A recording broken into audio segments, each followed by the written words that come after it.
Right.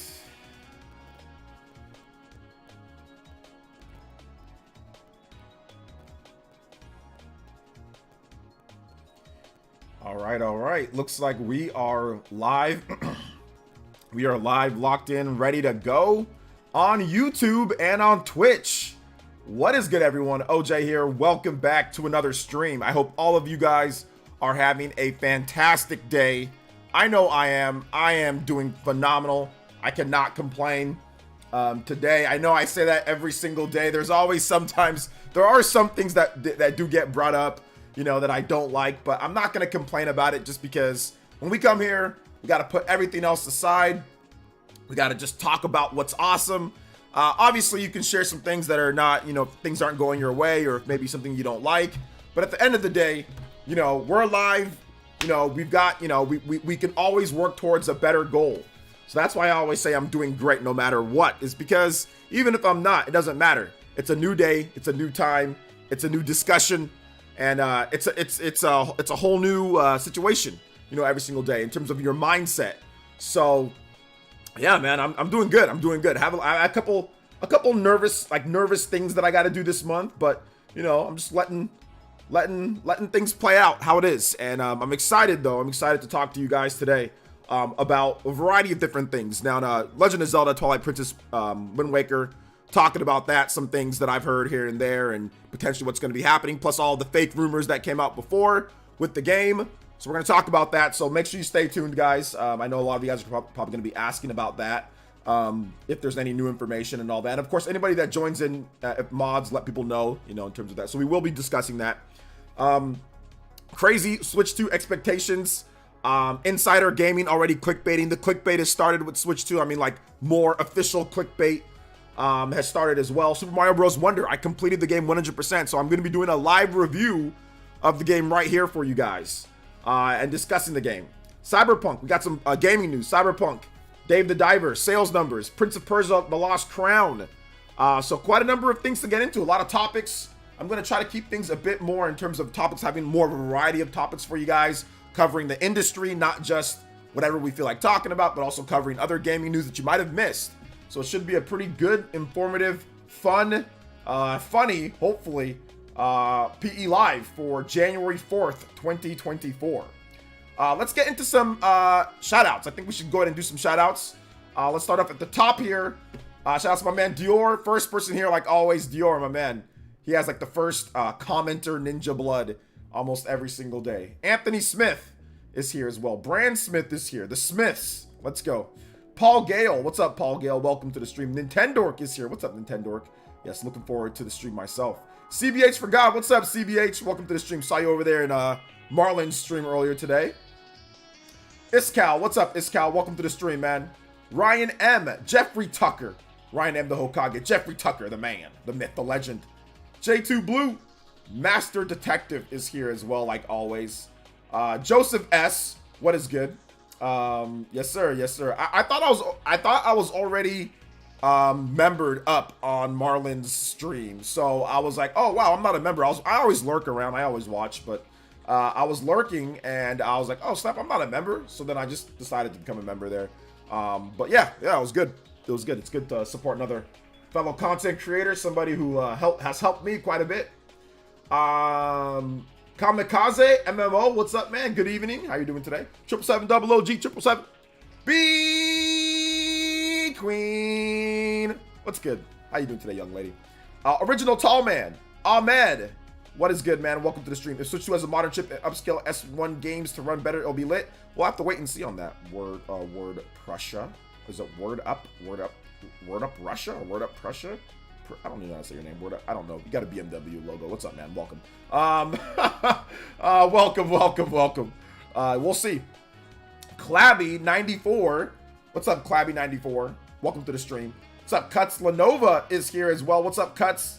Welcome, sir. Jeff is here as well. Shout outs to Cuts. Not to be confused with Curtis. What is good, guys? Party Man, the man that loves to party. I know you're going to get a kick out of the Super Mario Bros. Odyssey section. Last night, it was so funny. I just planned on playing just for a little bit, right? I was like, oh, let me just play for a little bit. Let me just wrap up some of the side quests.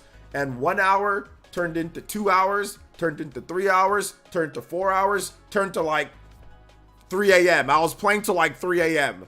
just trying to beat this last course. Like the last, oh my God, it was hell. Jesus Christ, that last part is hard. Like that last part is hard, even outside of some of the stupid stages. That last part is difficult. Like that is, anybody that says Super Mario Wonder is too easy has not beat the full game. Anybody that says that it's too easy has not beat everything in the game. That game is freaking crazy. It is difficult. It's even without that last part, it gets a bit difficult towards the end, especially some of the special world stages. What's up, J Will Presents? What's up, Anthony? What's up, Elias? What's up, Bartek over there from Poland? Shout outs to my Poland brothers and sisters out there. The last level is actually BS. It's actually BS. It's actually BS. It really is. Wonder is great. I've almost beat it. Yeah, it's really good. What's up, Yak Diesel? What's up, Brian27? Yeah, it's been a while, man. Good to see you here. Welcome. Happy New Year, brother. Happy New Year. Hopefully we can see you more often in the chat. If you have not said what up, I like to say, for those who are new, I like to say what up to everybody here. You guys are all awesome. You guys are all incredible peeps. Love all of you guys. So feel free to say hi. I'll say hi back to everybody here. It doesn't matter if we have 1,000 people like I've done during my Nintendo Direct live reactions, or if it's only 100 people. I'll always say hi to everybody here. Make you guys feel welcome. I know you get this in your review, but that jumping one in Special World was so dumb. But wait for the full review. Yeah, no, that I will do more. I can like talk about certain things if you guys want to mention certain things throughout the stream. I'm not gonna like completely cut off if you guys want to talk about something. But yeah, that spring. When I say review, I mean it's a fluid review. We can talk about it. That spring stage is terrible. But the spring stage, the goal for that is to simply just keep moving. If you start trying to get caught up and trying to wait out the fire bars, you're just gonna die. So the goal is to just time everything right to where you can just spring right through everything, which I didn't realize until much later. But yeah, that's the whole thing with that. You just gotta spring. You don't linger around. Just pick your jump and go, and you should be fine. But yeah, that spring stage sucks, man. Ken Waldo, what's up? Zawaldo! Good to see you here. Michelle is here. Baked Apple. What is good? Timothy McDonald, if Switch 2 can be near PS4 Pro, I'd be extremely happy. It's not about being near PS4 Pro. It's about the SoC and what it can do, modern technology, bandwidth, memory bandwidth, RAM. These are the things like that. It's not about necessarily being about near that, because PS4 Pro is ancient technology at this point. It's more about DLSS. It's more about what the system can do as a custom SoC, not about being near PS4 Pro or anything like that. That's not the point. That's irrelevant in terms of modern architecture. Let's see here. Iskow says, yeah, I hated that spring part. Seriously, it sucked. Let's see here. Superpower Man, what's good? Welcome. Shin Cross Shinra, what's good? Welcome. I'm talking about the wall jump specific level too. The wall jump specific level. Oh, like the jump, whatever. Like where it goes like, ding, ding, ding, ding. Yeah, I hate that level. You actually, that one is interesting because I needed to use the spin jump to beat that level. Like that one, because like you need to, it starts getting really fast towards the end, and you need to be able to make up time at the end, and the spin jump lets you skip a couple blocks. So that's how I beat it. Yeah, I had to use the spin jump on that one. Which the spin jump is pretty much universally the best one anyway. I mean, that's what I realized. Like you might as well just you probably want the spin jump. Out of like all the badges, the spin jumps, I think the spin jump's the best one. So yeah, I'm excited to see the coverage of Switch 2 as the year goes on. I started following you in 2020. Excited to be on the hype train. Let's go, Dash Frame. What's up, Alonzo Vines? What's up, Adam Alvarez? Welcome. What's up, Shaw X? Welcome to the stream. I mean, there's nothing wrong with using the spin jump. I mean, it's a badge in there. It's not like it's cheating or it's like a super powered badge. Like you get it fairly early, right, in the game. So I don't think there's anything wrong with using the spin jump the whole time, in my opinion. I think it's almost needed for, I think the spin jump is literally almost needed for like a lot of levels, or not almost needed, but it's like something that you should probably just have, you know, because it gets you good height, you know. It's just good. It's just good to have. What's up, Iskow over there on Twitch? Shout out to the Twitch boys and girls. What's up, Danny Owen Gamer? Welcome. The level that always catches up to me because I'm slow at the times levels. Yeah, if you use the spin jump, you can get some faster times. And shout outs to 625 members. Thank you for all the gifts recently, guys. We've been getting crazy amount of gift members, so thank you guys so much. I appreciate that. What spin jump? What game? Wonder? Super Mario Bros. Wonder, yes. My God, that Zelda Twilight Princess plus Wind Waker has been tossed around so much. I hope it comes. Yeah, I've got some new information that I want to talk about. I've got a few different things that I've been hearing about that, so we're going to discuss that as well. We're going to discuss that. What's up, George FT? Welcome to the stream. Welcome, welcome, welcome. Shout outs to everybody here. Appreciate you guys. I think we should go ahead and jump into it. Yes, you should definitely play Xenoblade. Word up, Russia. You should definitely play Xenoblade. It's really good. Play Xenoblade Chronicles Definitive Edition. Definitive Edition. Play that game and you should be good. Let's see here. All right, let's go and let's get into some crazy Switch 2 expectations and some clickbaiting going on. So I've been kind of just taking in everything that I've been hearing from different people talk about Switch 2 and some of the things that's been happening. Obviously, Nintendo Prime is making videos every single 17 seconds on Nintendo Switch 2, you know, and all of that. And the thing about it is this, guys. I think that the expectations are obviously going to be massive for this system. I think even double to triple times what the expectations were for the Nintendo Switch, because the Switch is coming off of two systems that are not the best selling, right? When it comes to Nintendo 3DS compared to previous Nintendo handhelds, and the Wii U, obviously the worst selling main Nintendo home console of all time. So I think that the expectations were lower.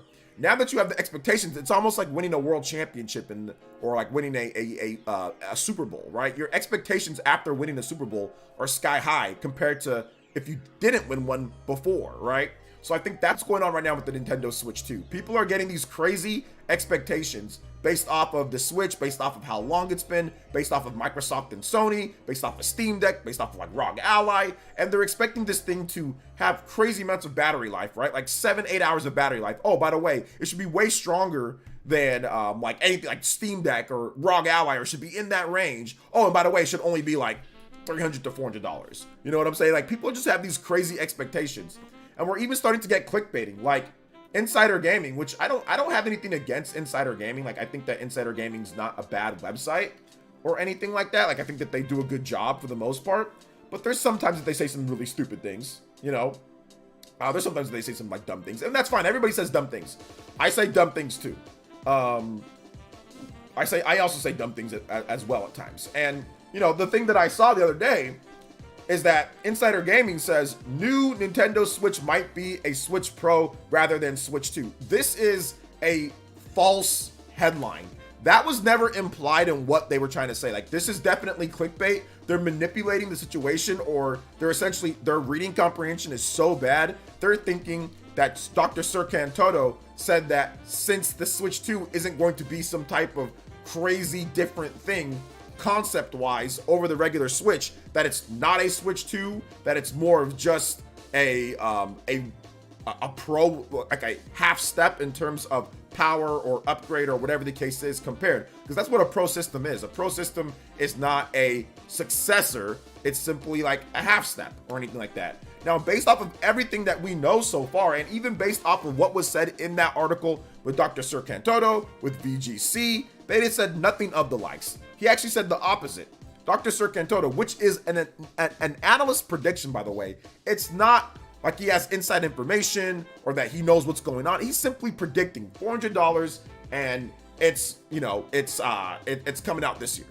And then he said in there, Dr. Sir Cantodo simply was just giving his opinion and said, yeah, there was a Switch Pro at a time, but Nintendo decided not to do it, and instead opted to do for Switch 2, and it's an iterative or whatever. It's just an evolution of the concept. So Insider Gaming took that as it's a Pro, it's not a Switch 2, that's not what he said. He said that they're doing a Switch 2 and decided to opt against a Pro. So we're even starting to see websites manipulate the clickbait to get money.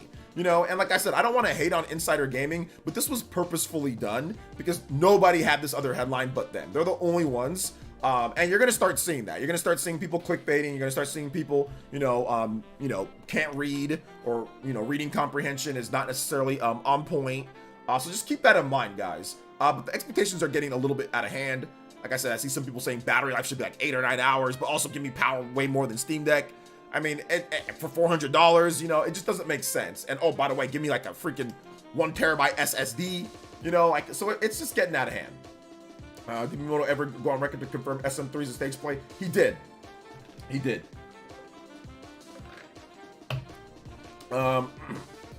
Let's see here. But anyway, what are your thoughts on this, guys? You guys can let me know in the comment section. Let's have a conversation on it. You can tag me at PlayerEssence, hashtag PlayerEssence by itself. More than happy to answer questions and discuss stuff with you guys, all right? More than happy to do so. So let me know. PlayerEssence not gonna lie. I bought the MIG switch out of sheer curiosity. Oh, what are your thoughts on this thing? I don't really know much about it when it comes down to it, so I don't really know. So you can let me know once you play around with it. But you know, I don't really care. I don't do hacking and all that stuff, so I don't really have any thoughts. I think John maybe would be better to talk about that, or like MVG. I think he made a video on it, so those guys would be a little bit better because they know more about that stuff. Jared says, I'm looking forward to the next Nintendo console. Me too. Me too. I'm okay with PS4 Pro level graphics, maybe 4 hours of play depending on the game. Of course, once again, like I said, it's not really going to be comparable to anything that's on the market, which is something that I keep on trying to stress. People don't really understand. It's going to be, like I said, something different, because if you're looking at DLSS, if you're looking at different things, I mean, PS4 Pro is old at this point. So, I mean, I know people want to just take what they know beforehand, but I really think that's a bad idea, personally. I think it's a bad idea because it's a custom SoC. So I don't think there's going to be anything that you can just take off the shelf and compare it to. Honestly, I really don't. We have to wait and see how the DLSS works. We have to wait and see all of that, because once again, if you're doing DLSS to a degree that it's rumored to do, then having PS4 Pro power is irrelevant if it's going to make it look way better than what a PS4 Pro can do in the first place, right? So that's the reason why I say this whole, if it looks like PS4, if it looks like this, specs like this, it's not really relevant right now, you know? It's really not. We have to wait and see what the technology is. A custom SoC building for games specifically on that chip are not going to be comparable to what you see with the PS4 or something like that that's off the shelf, especially with modern technology, modern architecture, and DLSS. It's not going to be comparable to those. Even if the specs are comparable, that's not the point. It's not going to be something where you can just one-to-one compare it, which is okay. I know people just want to do like the most basic thing possible. But that's the reason why I say, like, we can pump our brakes on the whole comparison stuff. Let's wait till we actually get it, and then we can go from there, you know? Hey you, I want to say Nintendo with the $1 donation, getting the donos started up. Let's go. And says, shout outs, PlayerEssence, please play SMT5 Cadavers Hollow. Appreciate the stream. Yes, sir. I'll play that for you. Thank you for the $1 dono. But even then, once again, this is the reason why those headlines trick people, Dashframe, because you're saying your guest point was having a modest expectations as the games sell the system and what you're looking for. Once again, if you're it confused you because you said, oh, well, I'm okay with the Pro upgrade, like because you're using a Pro system. But once again, the gap between PS4 and PS4 Pro, the architecture, the systems, what they are, what it is, that's not what Switch 2 is going for. It's not going to be that gap in terms of things. It's not going to be that. It's a completely different system when it comes down to it, and it's using, obviously, a custom SoC compared to an off-the-shelf part. So it's not something like you're going to see with the PS4 to PS4 Pro. And once again, that technology is old at this point. You know, so that's what I'm trying to say. It's like, we can't just grab stuff off the shelf and say, this is what it's going to be like. And MVG and Nate also said that as well. So it's not like I'm just saying things just to say it. Like, MVG's a developer, you know, and he also said the same exact thing that I'm saying. Heck, I was saying that beforehand, you know, before I even heard him say it. So yeah. Let's go. Let's get this next Cadavers Hollow music. Thank you for the first dono, Nintendo. You are the Hokage, and streaming just striking that first ninja blood. Anybody does $1 or more, you can tie up or surpass Nintendo on the board, and I'll get his name up here. On here, Cadavers Hollow. All right, SMT5. Thank you for the $1, man. I appreciate that. That's very nice of you, Mr. Nintendo. I appreciate your support like always, dude. Seriously. Thank you for the $1 holla, my boy. Nintendo. Let's go. The $1 dono. Well, never mind. Shinru. Nick Cart gonna get busted by Nintendo ninjas. Yes, probably. Can't wait to see Twitter posts saying folks can't use it after a firmware update on Switch hardware. Apparently, I think I've heard something like the people are saying that even with firmware updates, it's still gonna work or whatever the case is. So yeah, I mean, I don't know. I don't know. I don't know how. I don't know how all that stuff works. Once again, like MVG or like Spawn Wave or maybe RGT. Those guys are probably more well versed on that type of stuff. But yes, Nintendo ninjas are definitely going to come after that. Thank you for the Jojo Shinru. You are now the Hokage and Stream Ninja. Let's go. Anybody that's 10 or more, you can pass it my man Shinru on the board. We got one JoJo on the board as well. Let's get that SMT5 Cadaverous Hollow. Thank you so much, Shinru, for the dono, man. I appreciate that. Then need to put artificial intelligence into each system that will create original games. I think Skynet, but not as bad. Yeah, that's not a good idea, Timothy. It's not a good idea. I think that's definitely more of a joke, more so than anything. What's 100% sure is that they're going to take the technology advances exist today and create a great console? Yes. Dank says, do you think Switch 2 will be smaller? No. I think it'll be about the same size of the Switch OLED, if not a little bit bigger. Players, what's up? Let Furukawa cook. Switch 2 wise. It doesn't need raw power to be a successful console. Focus on better infrastructure. Infrastructure is very important. I agree. I think the Switch Pro will be. I think it'll probably be a Switch Pro with some bells and whistles because we heard rumors of devs getting sent Switch Pro dev kits by Nintendo. Probably be better than classes. Probably it'd be better to class as a new console. Okay, let's talk about this. The moniker Switch Pro, or what people are saying, a Pro system. You guys have to realize that usually when you talk about Pro or when you talk about 2 or things like that, it's based off of what have they done to the system itself. What have they done? How much more? What is the gap? And usually traditionally between a Pro and a new system, there's one SoC change, architecture change, right? Those are the big things. How much more powerful, how much more technology is packed into it, and what does it do? Now, if you go based off of the rumors, Shin X Shinra, the Switch 2 is absolutely not a Pro version. A Pro version, like let's say if you take like the Xbox One X, or if you take the Xbox, or you take like the PS4 Pro, those do not completely kind of rewrite the wheel. If you look at the T239 and you compare that to what's going on with the Nintendo Switch, the Tegra X1, it's not even close. If you look at the DLSS technology, things like that, that stuff's not even close. So it would be more comparable in terms of a power bump in the past of what you would see with a new system, not a Pro variation. Now, if Nintendo made a Pro variation, maybe they used a weaker chip, like, you know, like a X2 or something like that, and added some more RAM, some more memory bandwidth, then okay, I would get that. You get a slight bump or you get a nice little bump, but the jump that's proposed here, that's rumored here, is definitely not a Pro jump. I mean, it's more of a next generation, okay, it's way more powerful based off of what we know. Because it's just including way too much technology like DLSS, the T239, if that's it. Obviously, RAM is once again, rumored to be around 16 gigabytes or 12 gigabytes, 12 to 16 gigabytes of something. I mean, that's significantly more than what the Switch was, right? So that is not comparable to a Pro bump in anything that we got from like PS4 to PS4 Pro or Xbox One to Xbox One X. It's not comparable. So that's the reason why I push back on that a little bit, putting it in that type of way, you know? And it's no different from like the Nintendo DS to 3DS. So is the 3DS a Pro version of the DS? No, it's not a Pro version of the DS. You know what I'm saying? Like, it's not. It's a new system. You know what I'm saying? It's a new system. It's a lot more powerful. It does a lot more things. It's got new 3D glassesless technology that the DS does not have. It's got a lot. It's got better sound quality. It's got better audio. It's got all sorts of stuff. So that's why I disagree with that. Well, it's probably a Switch Pro. No, it's not. Not based off of the rumors that we've gotten. That's not true, in my opinion. Based off of the same rumors that you're talking about, I think that you're misinterpreting that wrong, in my opinion. Let's see here. Honestly, expected hypothetical enhanced Breath of the Wild Tears of the Kingdom version on Switch 2. Yes. So yeah, yes, I agree. My Switch will be banned instantaneously when I open the MIG Switch packaging. Yeah, definitely. Honestly, I say the new console will be 500. It will not be 500, Reptile. No, it will not be 500. It's probably going to be 400. Nintendo will not make a $500 console right now at this point. They'll probably tack on about $50 to the OLED. So I'm guessing a $400 console, not 500. No. Absolutely not. Well, we're talking about US dollars. We're talking about $399.99. So we're talking US dollars. It's not going to be 500. The we was pro, by pro was the you was the rhetoric. Hope all is doing well. My dog died today, so I'm sad. Oh, sorry about that, Johnny Disorder.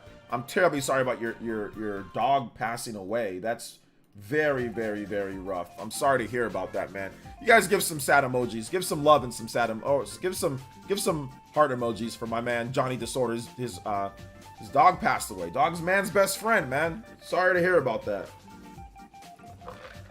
Honestly, it sucks whenever you have a family member or someone pass away. It really sucks, dude. Sorry to hear about that. Shout outs to once again Shinru, thank you for the 10.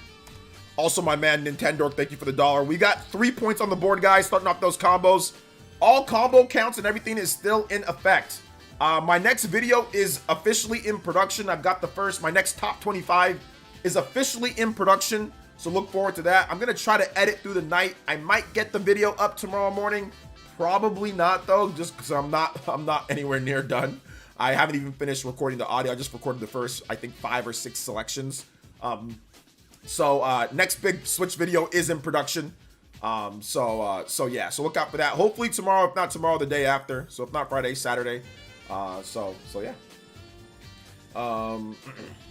Let's see, is it worth getting Switch or waiting for Switch 2? I never owned one. Well, if you've never owned one at this point, there's no point in getting one at the, now. Like you clearly do not care about the games that are on there, so you might as well just wait, and if there's backwards compatibility, you can play the games. But yeah, if you never wanted to get one, it's been 6-7 years now at this point, so what's the point of getting one now?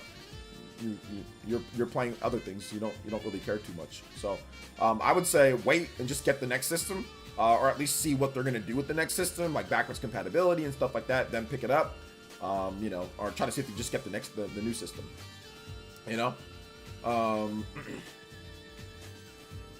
Let's see, what gimmick does Switch 2 have outside of more power than Switch? We don't know, Variety Builder, because Nintendo has not officially shown the next system. So I can't say what gimmicks it has over, more power when they have not revealed the system. So those are things that we have to wait for them to reveal the system. And then I can tell you, well, here's the gimmicks, So nobody knows what other things Nintendo has in terms of what they're going to do. Nobody knows about that. So I can't tell you. Mr. Davis says, what's up, OJ? How you doing today? I got a question.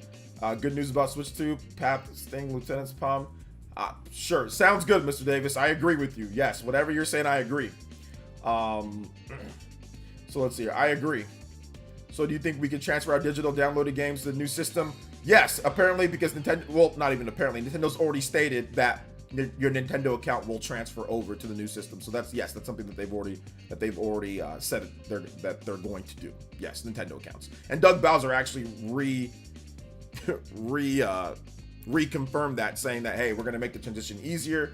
We have a Nintendo accounts as well. So yes, all of your games, all of your digital games and all that are tied to your Nintendo account. So yes, and that will be transferring over to the next system. Shout outs to NSX Fever 95 with the subscription. Thank you so much. I appreciate that. Welcome to the village, homie. Appreciate it. Let's see. I got Switch 2 news fatigue, and we haven't even gotten official news yet. That's the funny thing, because it's going to get even worse. It's going to get even worse. I had to come here so I can just pump the brakes on some people's expectations for this, because some of you guys are having some crazy expectations. And when I say some of you guys, I mean like people on Twitter and stuff like that. So I wanted to just clear up a few different things, because some people are getting kind of crazy with it. So yeah, once again, I disagree, Shinra. If you're comparing, if you're comparing the whole DS line from the OG fat console to the new 3DS, and you're saying that that's a pro version, yeah, I mean, if you're saying that's a pro version, that's not true. Now, if you're saying that it's going to be that big of a jump power-wise, then yeah, I mean, who knows? I mean, we'd have to break it down once the system comes out. We don't know. But based off of the rumored specs, that is a bigger jump from Switch to Switch 2, based off the rumored specs, than from DS to 3DS. That's a big jump. DS to 3DS is a big jump. Or new Nintendo 3DS. That's a huge jump. But based off of if the DLSS and the technology and everything plays out the way that it's rumored, the Switch to Switch 2 is going to be a bigger jump. It's going to be a bit of a bigger jump. Now, law of diminishing returns might not say that with your eyes, but in terms of what the T239, what the rumored RAM is going to be and everything like that, it's a much bigger jump. It's a bigger jump. But once again, we have to wait and see. But if we're going off the rumors, it's a bigger jump from like the DS to the 3DS, or the 3DS to the new Nintendo 3DS. Let's see here. Meant to say, do you hear about the good news? Switch 2 more powerful Steam. I think you meant Steam Deck. There is no news that the Switch 2 is gonna be much more powerful than the Steam Deck. It's just people speculating on there based off of the T239 and some of the stuff, but it might not be. Mr. Davis, we have to wait and see, so don't take it as 100% fact, okay? We'll have physical cartridge slot capable with the OG Switch games. We don't know 100%, but based off of what Eurogamer has reported, yes, it will. Ignamic Dreams. Shout outs to Jacob Dressback. Thank you for the 1 gifted membership. Jacob Dressback gifting memberships pretty much every week. Mr. Santa Claus over here. Thank you so much for the gifted membership. You are now the Ninja Gift Bomber. Let's go. Thank you so much, my man, Jacob Dressback. Like, seriously, like always, dude. Thank you so much for your continued support of the health of the Elite Ninja Village. You are the Gift Bomb Ninja. Anybody does 1 or more, you can time up on the board. Thank you so much, Jacob Dressback. I appreciate you, man. Seriously, thank you. Thank you so much for your support, brother. Appreciate you. Switch 2 Electric Boogaloo. Definitely looking like a Switch 2 Electric Boogaloo at this point. Nintendo with the $1 dono and says, PlayerEssence, the Steam Death. I'm dying. Mr. Davis is the GOAT. Yeah, the Steam Death. I knew he meant Steam Deck. But Steam Death. I mean, listen, the Steam Deck might die after the Switch 2 comes out. No, I'm joking. I'm joking. I'm joking. Shout out to Jacob Dressback. Shout out to my man Nintendork, getting us up to 5 on the combo count. We are halfway towards that 10-minute extension on the stream. So thank you guys so much. Let's keep it rolling. Keep your questions coming in as well about the Switch 2 nonsense. More like GBA to new Nintendo 3DS. I would say that would be, it's more akin to that. I would say it's more akin to like a GBA to a new Nintendo 3DS. That's what I would say. But then again, I could be completely wrong. You know, it could be more, it could be less. It's hard to compare the classic systems and say like the jumps. It's hard because once again, a lot of diminishing returns in terms of just what you see visually, but also in terms of technology. Stuff like DLSS is just such advanced technology compared to what GBA and 3DS had. Those didn't have what DLSS is. And how much on the power scale do you put a GPU that can do DLSS when it's not its actual raw power of the system itself? It's using tricks, right? So how much is that applied to the power of the system? I mean, obviously it's a little bit, you need certain type of technology in order to run that, but that doesn't mean it's as powerful as something else that maybe that doesn't have that, or the technology's not as good, like FSR, for example, right? So it's a very tricky boat to navigate, and that's the reason why I don't like having direct comparisons to PS4. PS4 is old and crusty. You know what I'm saying? Like, PS4 is old and crusty. Like, it's not, there's going to be games on Switch that blow away PS4, like the Switch 2, that blow away PS4. PS4 might have specs that are comparable or something like that, or whatever, right? If just looking on paper, but the DLSS and the modern technology is going to make games look way better. It's going to blow PS4 away. In some sense, all right? Just like there's, hell, look at Nier Automata on the Switch. Nier Automata on the Switch is literally, looks very similar to the PS4 version. Why does Nier Automata look very similar to the PS4 version? PS4 is way stronger than Switch. Well, modern technology. That's the only reason why the Nintendo Switch version of Nier Automata looks almost as good as the PS4 version of Nier Automata. Modern technology, that's it. The Switch is more modern. It has certain tools, certain APIs. That's it. Because specs-wise, the PS4 blows away the Switch. Yet, we got a game, Nier Automata, that looks very similar graphically, you know? So that's the reason why I try to stress to you guys, please, let's not just use, if it's just like this, it's like, dude, there's games on Switch that right now look almost as good as PS4 games or Xbox One games, and the Switch is nowhere near as strong, you know, as those systems. Steve Basile with the $4.99 and says, I started and completed the Xeno trilogy thanks to your recommendations. You're the GOAT for introducing people like me to the series. Thank you, OJ. No, thank you for watching. Thank you for supporting the channel. Thank you for trying out giving Xenoblade a chance. Thank you, man. I appreciate that. You guys give some love to Steve B with the big $4.99, getting us 4 away from the 10-minute extension combo count. I told you guys, Switch 2, it's Super Saiyan 2. Casual Noob, what's good? Welcome to the stream. Xbox Series S on paper is less powerful than the Xbox One X, yet it can play more sophisticated games. Modern architecture, NS2 modern tech will be just fine, closer to PS5 than PS4 in capabilities. I agree with that if you're looking at it from just like visual optics. Radioactive Cosmic Rays with the JoJo boys. Let's go. Any hope for more classic JRPG remasters on Switch? Switch 2 like Bait and Kato's?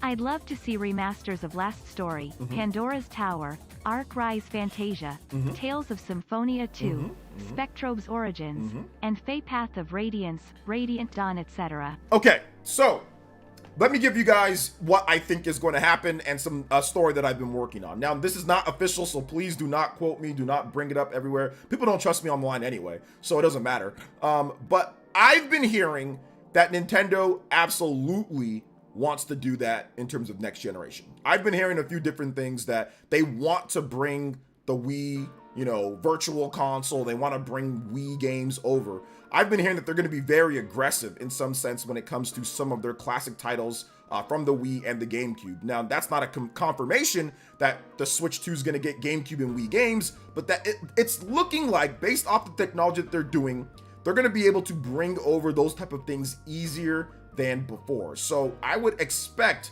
there to be Wii and GameCube games as part of a tier on the Nintendo Switch 2 as one of the ways to get people to buy the system. If you have the Nintendo Switch 2 and Nintendo Switch Online, you can access not only NES through N64, but now you also get GameCube and Wii games as well, and they'll start adding those games in. Stuff like Pandora's Tower or Ark Rise Fantasia. Third-party developers can kind of chime in there. So I think it's very possible. Thank you for the big $10 though. Radioactive Cosmic Rays. I appreciate that. Thank you for the big 10. That has tied you up for the Stream Ninja and Stream Hokage with Shinru. Anybody that does 10, you can break the tie, sweep the leg like Johnny and Karate Kid. Sweep the leg, Johnny. Sweep the leg. Thank you so much, man. I appreciate that. Radioactive Cosmic Rays, big supporter of the village. Always coming through with some donos every now and then. Also, very good comments, too. So thank you so much for contributing, Radioactive, man. We appreciate you over here. Yeah, hopefully that answers your question in terms of what's going on there.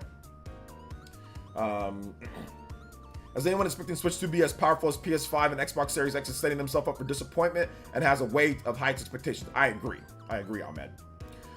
Yes, hit that like button, guys. If you have not hit that like button, please hit that like button if you can. They tripping if they think they're getting a 1 terabyte SSD with the system. Yeah, some people are acting crazy. Xenoblade 3 looks amazing. Imagine if it was on hardware like PS5, it would look amazing. Absolutely it would. But it doesn't need to be on hardware like PS5. It really doesn't. Nintendo is not going to spend that amount of money that it would take to develop like the amount of like graphics and everything that PS5 would be. So essentially it would look like it looks on the Switch, but it'd be higher resolution, the frame rate would be better. So it wouldn't look, Nintendo would not spend that money to make it look like, I don't know, like God of War Ragnarok or Horizon. They wouldn't put that type of money into a PS5 version of the game. It would essentially look like the PS4 or look like the Switch version, but just run better and higher resolution. That would be it. So in terms of like the models and all that would probably be extremely similar. Because just Nintendo's not going to spend that type of money that for graphics like Sony spends on their highest budget, because Xenoblade doesn't sell like that. So yeah. Yeah, hardware gets newer, so the software allows for more possibilities. Yes, that's true. Source, I told you, I said do not. This is something that speculation and a few different things that I'm working on. Okay, I'm working on. If I find a story, if I get something, I'll report it officially. But I can't out my sources of who I'm talking to. Like that's insane. Why would I do that? Then they'll never tell me anything again. Disaster Day of Crisis Switch 2, I'll take it. That would be interesting. How many teraflops new Switch gonna have? Teraflops are no longer a important thing at this point, especially with the Switch 2. So yeah. I expect 4K, 120 hertz, 3 terabytes, 10-hour battery. Me too. And also $300, $299. I think a new Smash is not too far off. I agree. I don't think it is either. I think that shouldn't be too unreasonable to expect. But then again, I know nothing.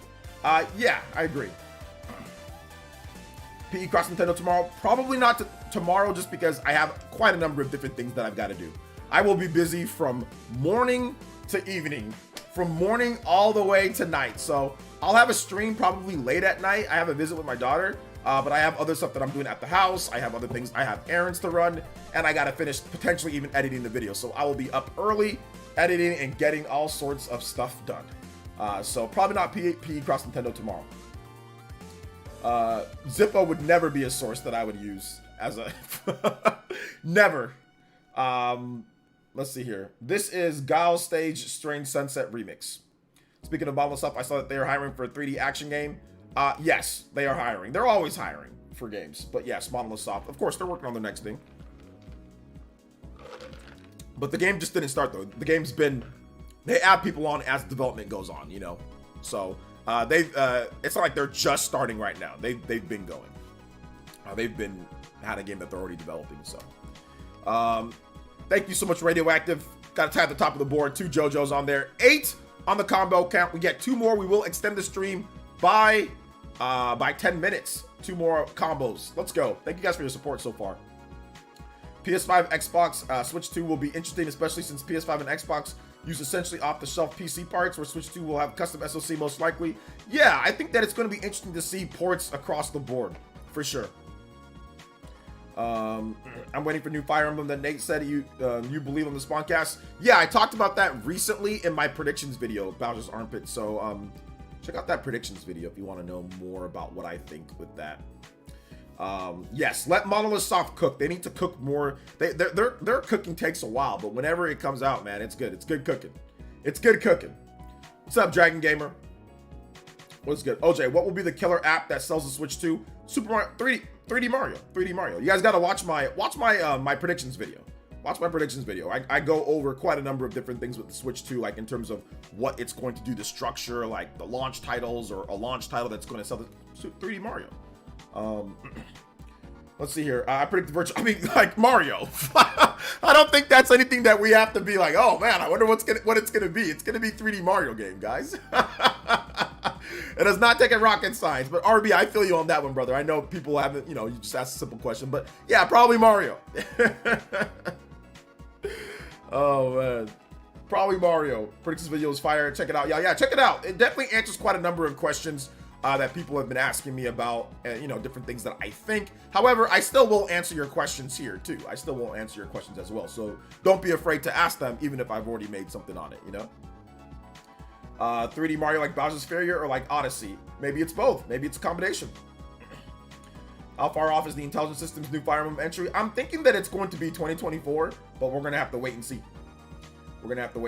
Anything can happen. It can get delayed. It can get, they can wait on it. They can maybe want to put it in a different slot. I mean, Nintendo's waited upwards of 18 months or so sometimes to put games on the Switch. So, for example, new Super Mario Bros. U Deluxe. Apparently, that game was sitting on a server for a good year and a half.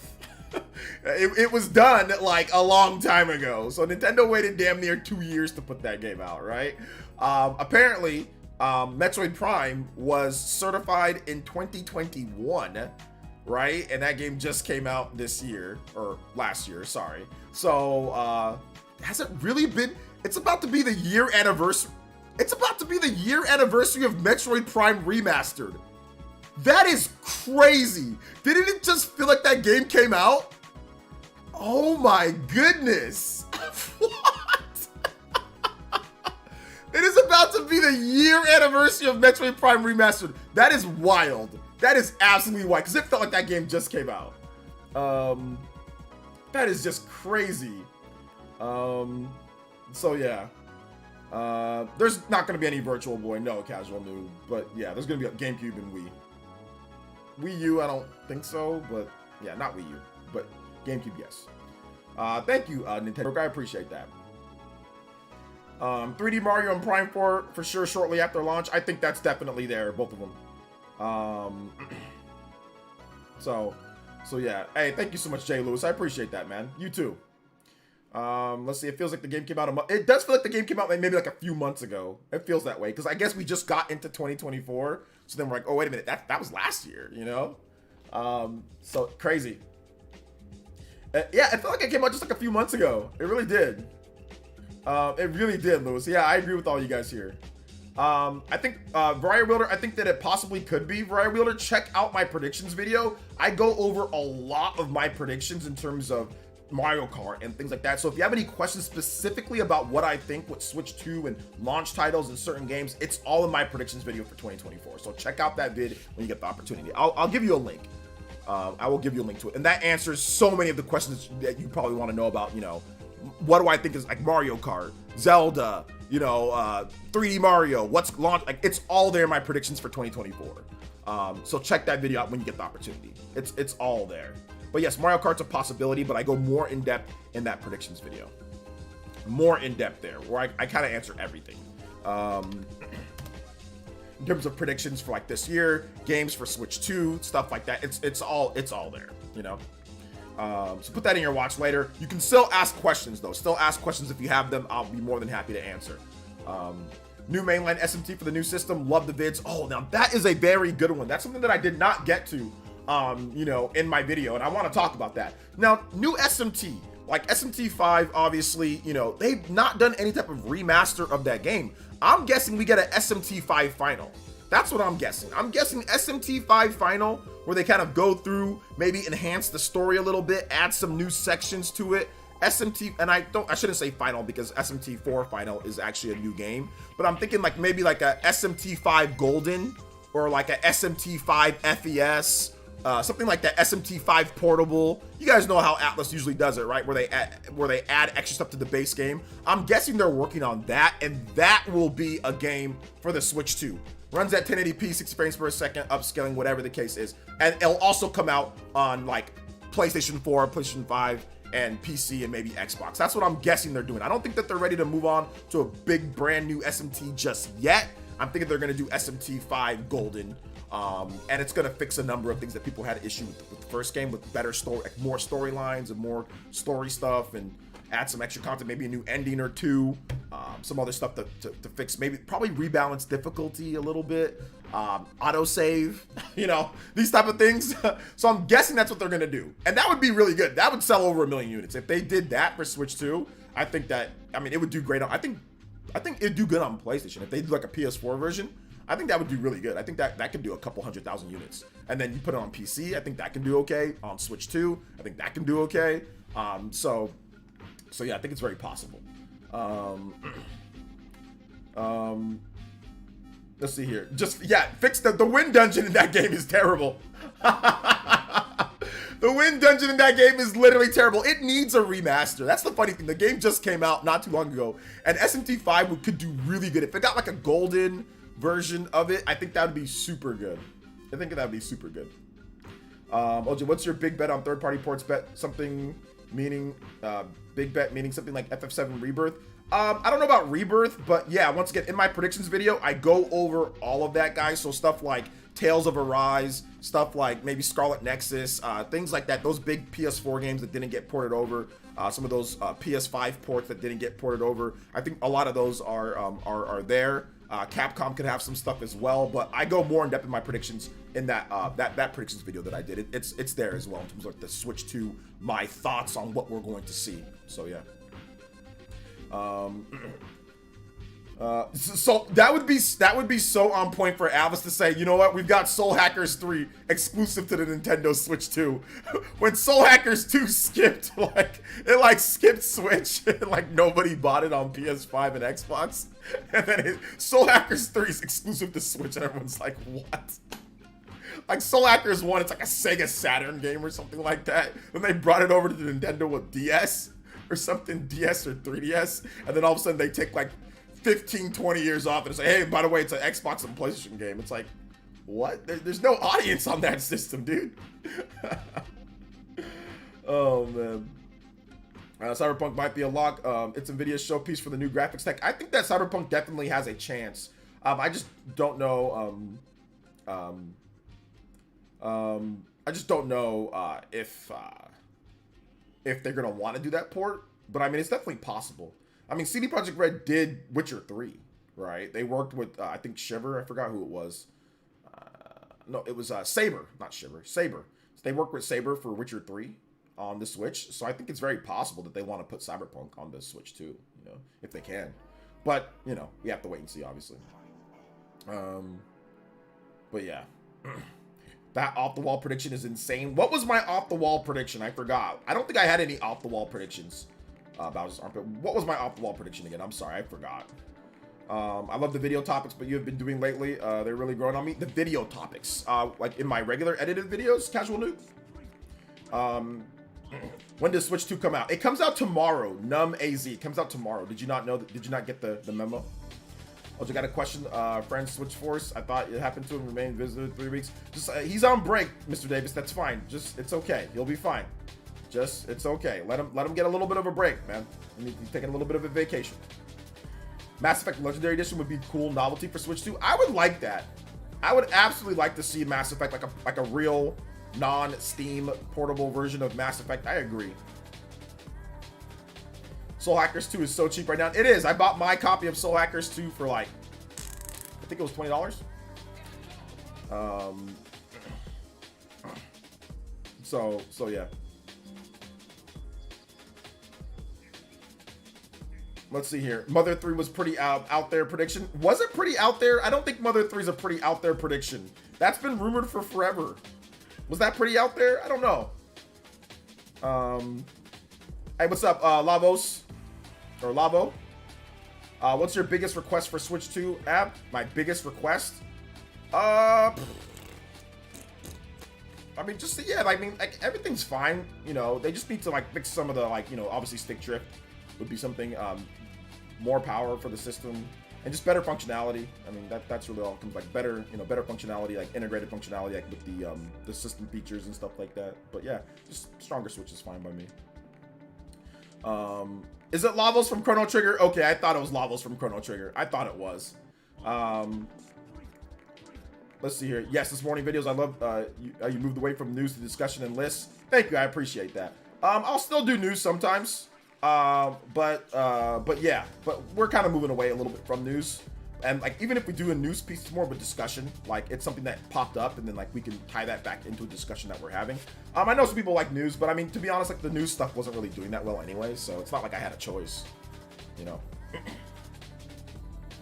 Back compatibility would be a huge feature. Yeah, back compatibility is definitely a feature that I would like to see. I'm not as crazy about backwards compatibility as other people because I keep my systems and I don't mind having multiple systems hooked up. But I definitely would like to have backwards compatibility. You know, I think it just makes things more convenient, you know, to be able to play everything on one system. Like my PS3 is backwards compatible, like with PS2 and PS1 games. That's really good. Yo, Tap with the $5. I think it's time for people to finally admit that Nintendo's home consoles was never their bread and butter. Agreed. Ever since the NES, their home consoles, excluding the Wii, has been on decline. Their portables has always kept them afloat like the Switch. I would say bread and butter. I mean, ever since the NES, I would say decline sales-wise. That's just because of increased competition. Nintendo employed a lot of, I want to say nefarious, but a lot of tactics in order to get the market share of the NES. So I agree in that sense. But if you look at it in terms of like what the Super Nintendo did, I don't think really it was a decline from the NES to Super Nintendo, because once again, the Super Nintendo had way more competition, and there was a market recession with the NES. So that's the reason why I don't think there was much of a decline. Now, 64, I agree from there. N64 in terms of sales decline, but in terms of bread and butter, in terms of what Nintendo offered or put in the industry, I think that consoles were pretty damn good. I think that the NES, the Super NES was awesome. The FX chip was incredible. I guess that's not necessarily, you know, Mode 7, whatever it is, whatever you want to put. I think that the N64 offered a lot to the industry with the analog controllers. Obviously, like with the Super Nintendo, you had shoulder buttons, you have the D-pad, you had all sorts of different things that Nintendo innovated on. So I push back a little bit on it's not their bread and butter because it didn't sell as much. I disagree with that because they offered new things that the industry all adopted. Analog stick, things like that. That's the N64. N64 didn't sell as much as PS1, but there were fundamental things that Nintendo's hardware offered to the industry that was copied numerous times. You know, even if you look at something like the GameCube, The GameCube, in terms of the input delay, latency, obviously 4 ports on there, other things that the GameCube did, it didn't have like some type of crazy, oh my god, innovative, you know, whatever, everybody's gonna copy it. But I think that from a technical perspective, the GameCube was incredible. And that's why you look at the GameCube in today's day, look at how well the GameCube games have aged. So I agree with you in terms of decline African Triforce, in terms of sales, but I don't agree with you in terms of like bread and butter, as if Nintendo systems didn't offer on a wide scale to the industry. I disagree with that. But sales wise, yes. But that doesn't mean it's not their bread and butter. But I see what you're saying in terms of bread and butter, portable sales, stuff like that, but also lack of competition on the portable side. I mean, nobody was really doing anything until the PS Vita. The PS Vita was the first real competition. Sorry, no, PSP was the first real competition. But yeah, not that I disagree. I agree mostly with what you're saying. All right, now let's get into this. We're very close on the combo count here. Very close. One away from that first combo breaker. Thank you so much, African Triforce. Thank you for the $5, man. I appreciate you. Shadow drop for the Switch 2 tomorrow. Let's go. A daddy joke from yesterday was too hilarious. Just thought about it. I forgot what I even said, dude. Hey, what's up, Logan Lee? Welcome. You do a game. You need to do a game room tour when your place comes together. I will. Anyone in the chat know when Switch 2 comes out? It's a legit question. It comes out tomorrow. Once again, it comes out tomorrow. Numbuzz. He says for those hooked on phonics. Numbuzz for those hooked on phonics. I don't know for those hooked on phonics. It's your name is spelled N-U-M-B-A-Z and capital A-Z. What are you talking about? That is not pronounced buzz. A-Z? What are you talking about, dude? Spell it right then. Spell it Numbuzz. If that's how you want to, then spell it that way instead of this ridiculous spelling that you have on your name, okay? And you spamming the same damn thing, hooked on phonics. Bro, trust me. I can guarantee you, anybody that says hooked on phonics is not smart themselves. I can guarantee you that. So you come in here trying to act all smart. I can guarantee you, you're probably not that smart yourself, okay? Jesus Christ. It's coming out tomorrow, Numbuzz. It's coming out tomorrow. I already told you it's coming out tomorrow. Why don't you trust me? I'm the streamer. I'm talking. It's coming out tomorrow. Look it up. Google search it. Google search release date of the Nintendo Switch. Google search it. Let's see here. Steve B with the $1.99, and he says, combo, can you play Team Star Battle Theme? I can. Thank you so much for that. Yes, sir. Thank you for that, Big 10. Let's go, guys. Next up, we're at 15 minutes on the extension here. Let's get it. Let's go. Team Star. Team Star.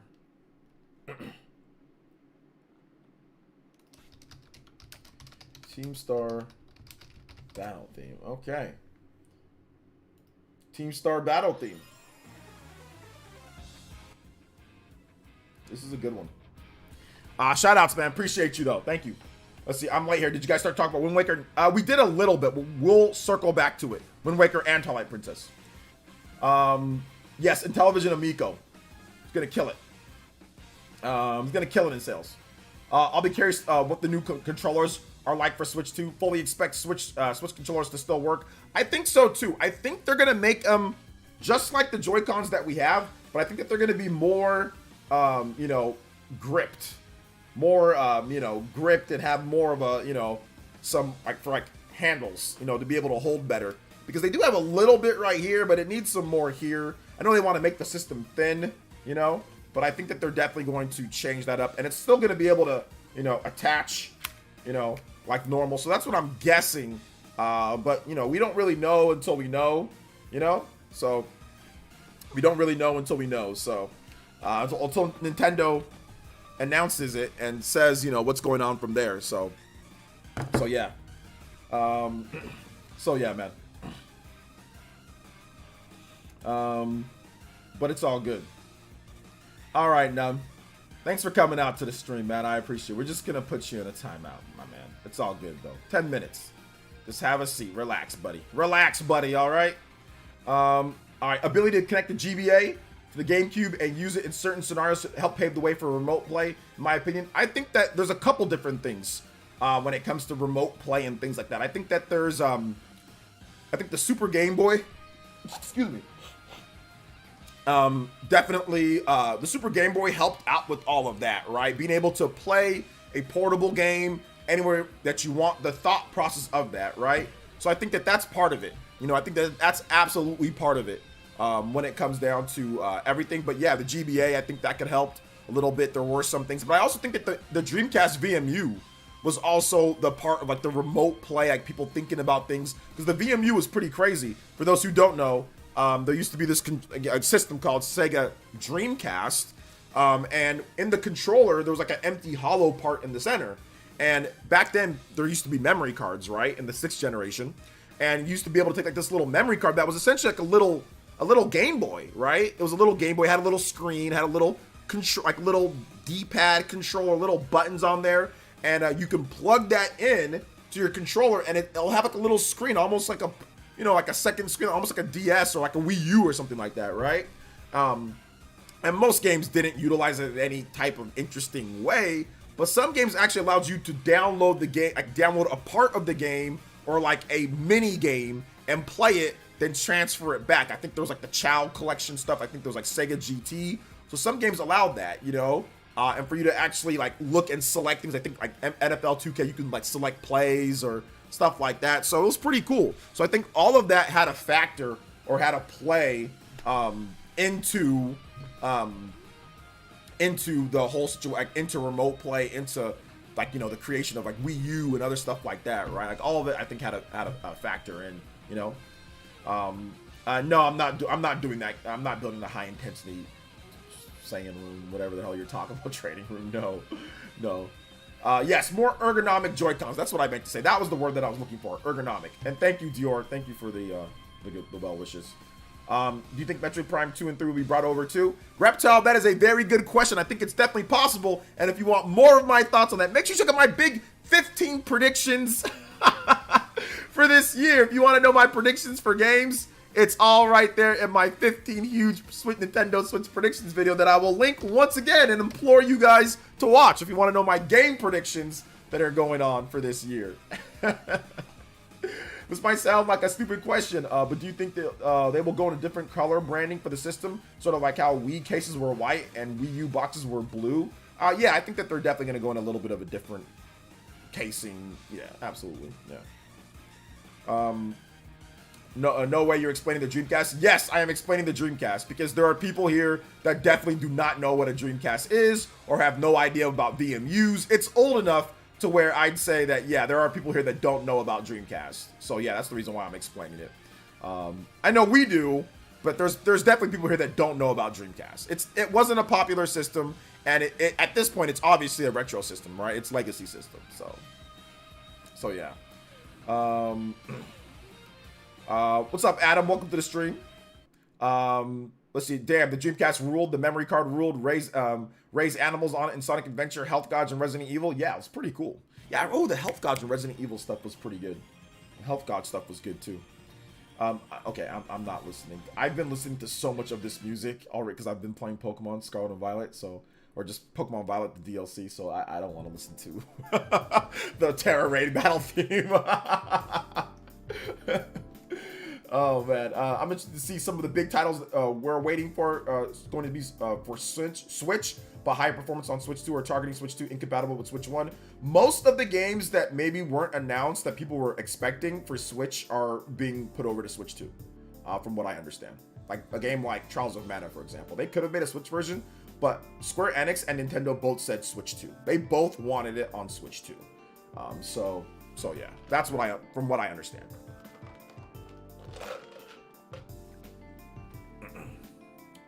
Let's see here. I bought a Dreamcast on clearance and returned it. Oh man, you shouldn't have. Dreamcast is awesome. Let's see. It'll be one of Nintendo's most well thought out launches, in my opinion. They've learned a lot from their mistakes. You know, if in terms of launches for a system, they've been fairly solid with the exception of the Nintendo 3DS. I don't think the Wii U was as bad as people made it out to be. I think it was a pretty solid launch. It was after the launch period that was the problem. The 3DS launch was not good. That was not good. But yeah, I think Wii U and Switch were actually solid overall in terms of launch lineup. I mean, Switch had Zelda. I mean, that's really all it needed. So that's why I say it's solid, because it had Zelda, you know. It had Zelda, and Zelda's really good. Plus, it had some like little indie stuff. It had Bomberman. It had like, which is not necessarily indie, but it had Snipper Clips. Like, it had some stuff. It obviously wasn't a great lineup, but Breath of the Wild was more than good enough. That's the game that people only wanted to play anyway, right? So I want a new Battle Network series made for the Switch too, but I know that's Hopium. That's actually not Hopium. With these sales numbers that Battle Network did, I really think they're going to make a new one, and I think it's going to be not necessarily Switch 2 exclusive, but I think it's going to be like Switch 2, it's going to be Switch, it's going to be PlayStation, it's going to be PC. I think they're going to make it on like kind of like everything, but no, I don't think that's Hopium, considering the incredible sales of Battle Network, the collection. That sold really well. They're going to make a new one. I officially wireless headset for good audio quality, like 3D audio. Congratulations. Yes, Switch 2 will use improved Joy-Cons. Yes, they're not going to use the same ones. For a second, I thought you were talking about Dreamcast guy. About what? When I was talking about the Dreamcast? No, I wasn't talking about an individual. I was clearly explaining like an object. We already know the colors of the Switch 2 will be like red, yellow, blue, green. Red, yellow, blue, green.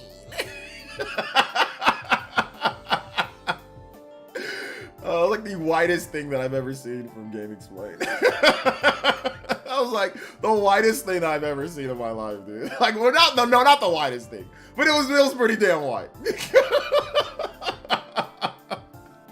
Red, yellow, blue, green.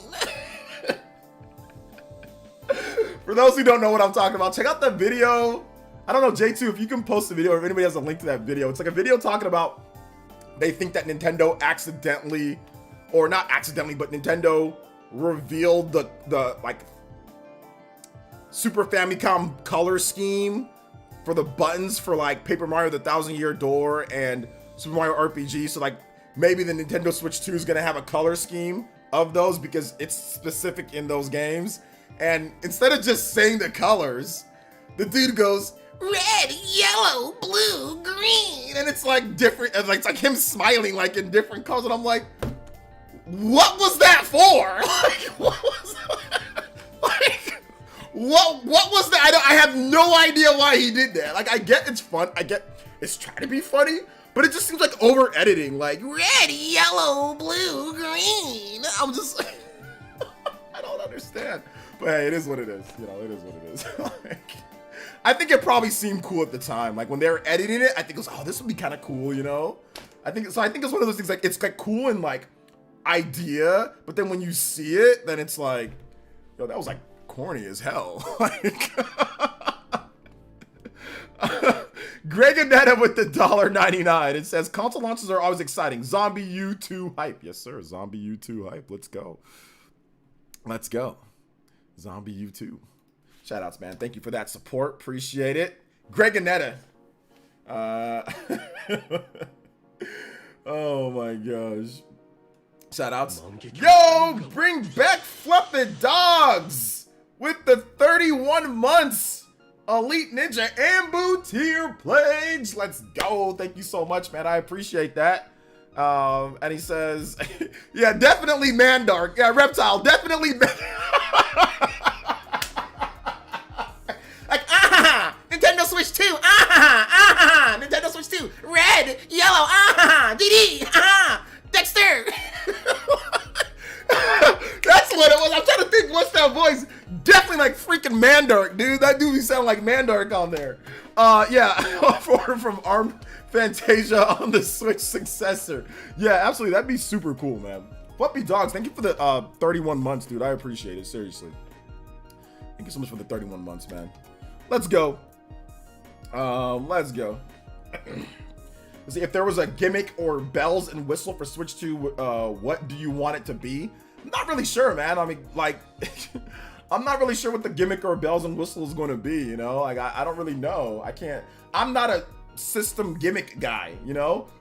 Most of the time, when most of the features on a system, I don't use even all the functional stuff, so I don't know what they can do for gimmick-wise, you know? So So yeah, Skeletor or Krang. It definitely sounded a little bit more like Mandark. I'm thinking about.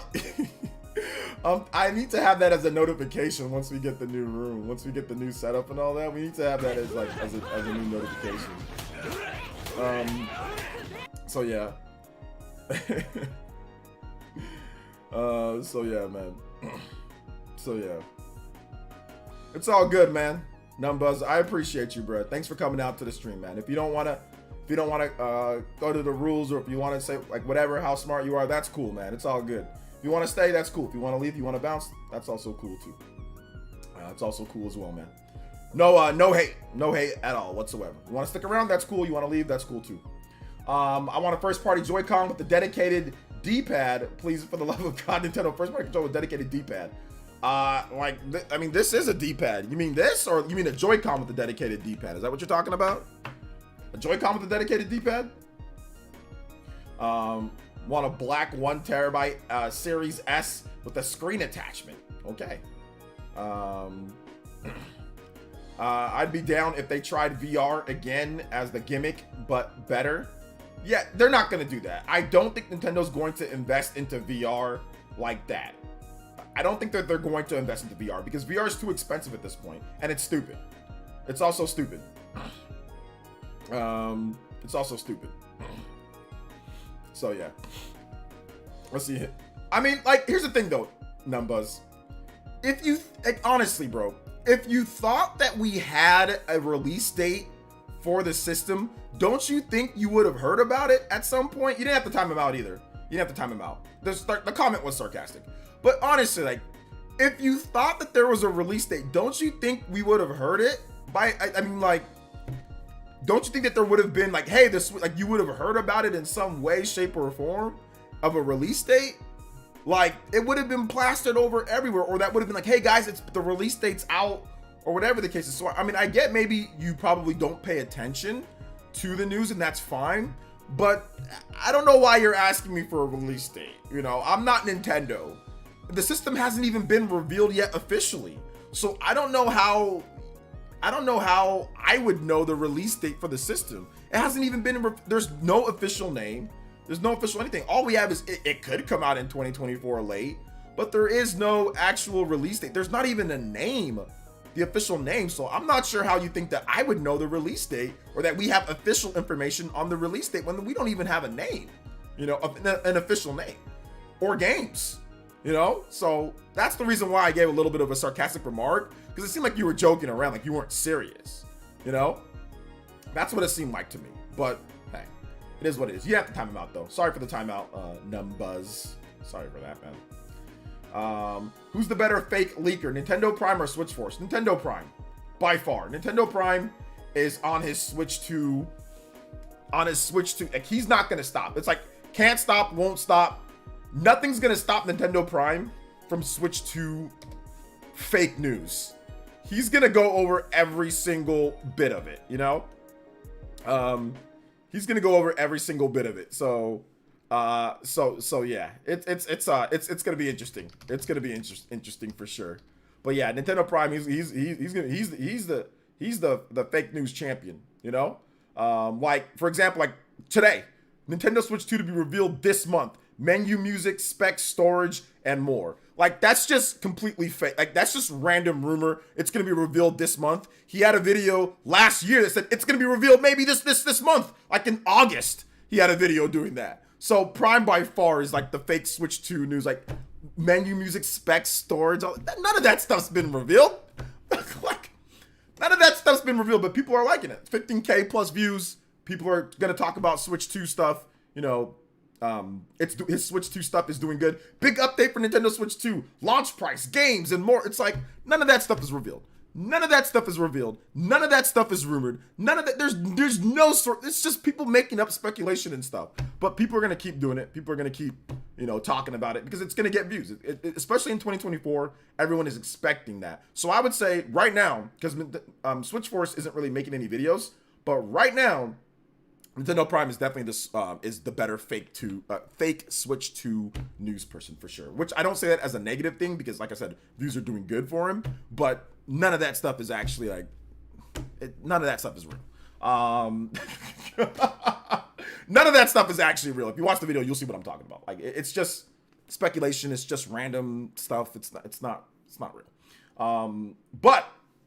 But I think that there is slivers of, because I watch all the videos, and there are slivers of, okay, yeah, there's like this slight little thing that was said, but we don't know the specs. We don't know, like, it's all just rumored and people just speculating at the end of the day, just assuming things, or just, here's this insider that's Nash Weedle, or here's this person that's saying, oh, this person had a tie, he got this one thing right, and it's like, it's never anything that's, okay, Nintendo accidentally leaked it, or there's anything like, it's never anything like that. And listen, because I make videos like that too, so I know. So yeah. So it is what it is. Let's see. We can't even predict what year it's coming out. Well, we know 2024 seems, that is an actual rumor from people that are credible with sources, like something like Eurogamer. If they talk about something, then that's like, okay, Eurogamer talks about it, but like all this other stuff is just made up, Let's see here. But once again, no hate towards Prime's the homie. He knows how I feel about this Switch 2 stuff and like this spamming of it and like random, just like, he knows how I feel, and like obviously he disagrees with my point of view on that, and that's completely fine. I don't want to sound like a hypocrite because I've done it too. Like if I was him, I would do the same thing as well. Like I would make those videos, so, but once again, like it's not anything significant in terms of like fake Switch 2 news. Like, yeah, it's all kind of fake right now until Nintendo talks about some things, or until we get people that are kind of like a little bit more, that have like those big developer contacts and resources that are right about things, because like, I mean, there's just so much stuff that just didn't happen that I remember seeing, like, oh my God, Wind Waker, Twilight Princess, that's happening, right? Like, oh, it's gonna be this, it's the last game. Oh, Switch 2 is gonna be revealed in August. Oh, Switch 2 is gonna be revealed in this. Like every single month, it's like the same thing, over and over and over and over, so it's just kind of like, I got kind of tired of it. That's what made me, just move away from, that style for me, myself, just because I got tired of myself doing it. You guys told me you're tired of it, but I understand why, like, people are going to do it. Like, I get it. Like, we need people that still do it, It's just, I'm just kind of over it. That's all. Let's see here. OJ, you think new 3D Mario game is going to blow us away both visually and concept-wise? Most new 3D Mario games do. So, I would say yes. Does you think Nintendo fans wake up January 1st and say to check out Switch 2 news? Yes, absolutely it does, because VGC just put out the article, right, about Dr. Sir Cantoto in 2024 and stuff like that. So right now people are looking for Switch 2 news. People are looking for Switch 2 stuff. So Switch 2 stuff's going to do really well.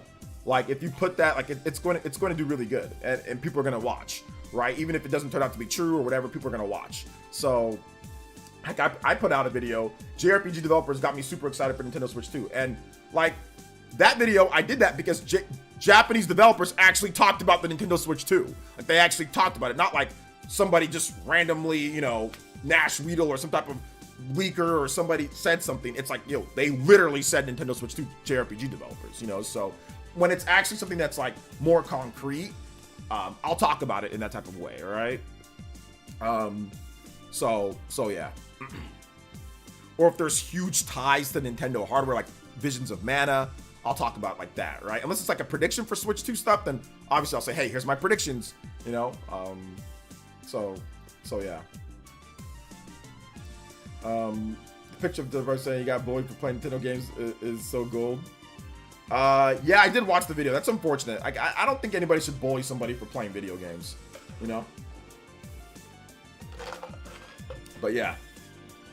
You say Switch 2 is going to be a great time for Nintendo content creators since it'll be a goldmine for news to cover. Any new platform is always a goldmine for content creators. Now, how well you do is going to be based off of your own personal, drive. But yeah, like Switch 2 is going to be huge for lots of content creators. It's going to be massive. The Switch was massive for lots of content creators. There's some content creators that literally gained a small fortune on Switch. Myself, I have to be thankful for that. So yeah, I think it's going to be great for content creators overall, because the Switch was really good. And if I knew how to do content like I do now with the Wii U, I think my content on Wii U would have been way better, and I would have been way more popular in the Wii U days. But my content was framing from a bitter point of view instead of from a progressive point of view, And why I say that is like my content in the Wii U era was more crumb side. It was more complain. It was more, whine about things, try to defend things. It was not progressive like, hey, let's talk about what's the best games and let's review games or let's do this. So I should have just left that to live streams or whatever, and then focus on talking about reviewing and playing and putting together compilation lists and things like that, which I even knew as far back as then that, you know, that compilation list could do well and all that, you know. So that was my fault. I wouldn't say I wasted a generation with the Wii U, but it was definitely a missed opportunity.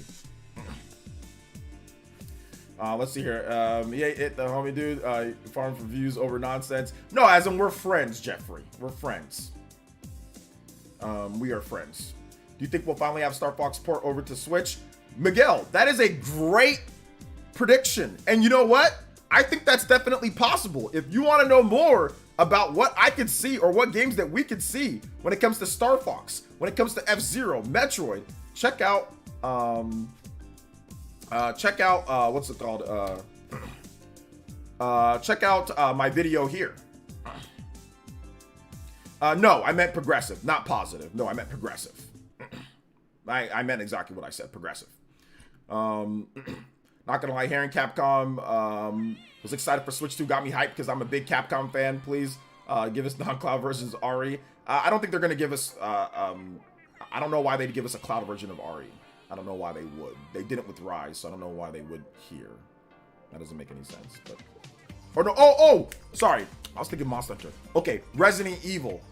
So Resident Evil, okay, yeah, Resident Evil 7, Resident Evil 8, you're talking about those games, right? Yeah, those were cloud because those games are really graphic intensive, right? So on the Switch 2, they'll be able to port it over natively and not have a cloud version of it. So that's the reason. That was just because they didn't feel like paying for the ports, or they didn't feel like doing the ports, or it was too difficult to get the ports running on the Switch. So you don't have to worry about cloud version of RE games if they're going to do it. It's either not going to happen or it's going to just be a native version.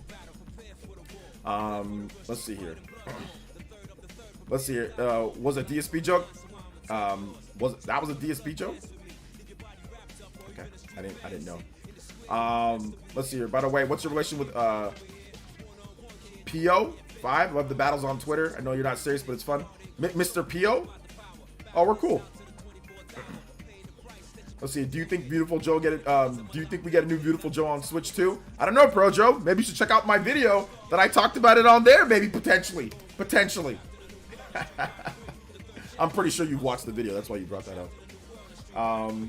Maybe we get those long-awaited Dragon Quest games on Switch 2 or even Hades 2. Hades is going to be on the regular Switch, but I'm guessing it's either going to be backwards compatible or just a Switch 2 version of the game as well, as well as the Switch. So yeah. Hey, shout out to Miguel. Greetings from Spain. Let's go. Not gonna happen because they're already making remakes like Final Fantasy Life. That was on the 3DS. Not gonna happen. What's not gonna happen? What's not gonna happen? Do you think the new Switch is 100% completed, or are they still designing it? Vito, if they're still designing it, it's not coming out this year. So yes, it's 100% completed. Yes. If it was not 100% completed, there's no way in hell it's coming out this year, because you need to go into manufacturing. So it's 100% completed. Now, in terms of maybe some of the other little fine-tuning things, that's probably not 100%, but essentially it's 100%. But if it's coming out this year, it's pretty much done. They just got to tie up the loose ends, you know.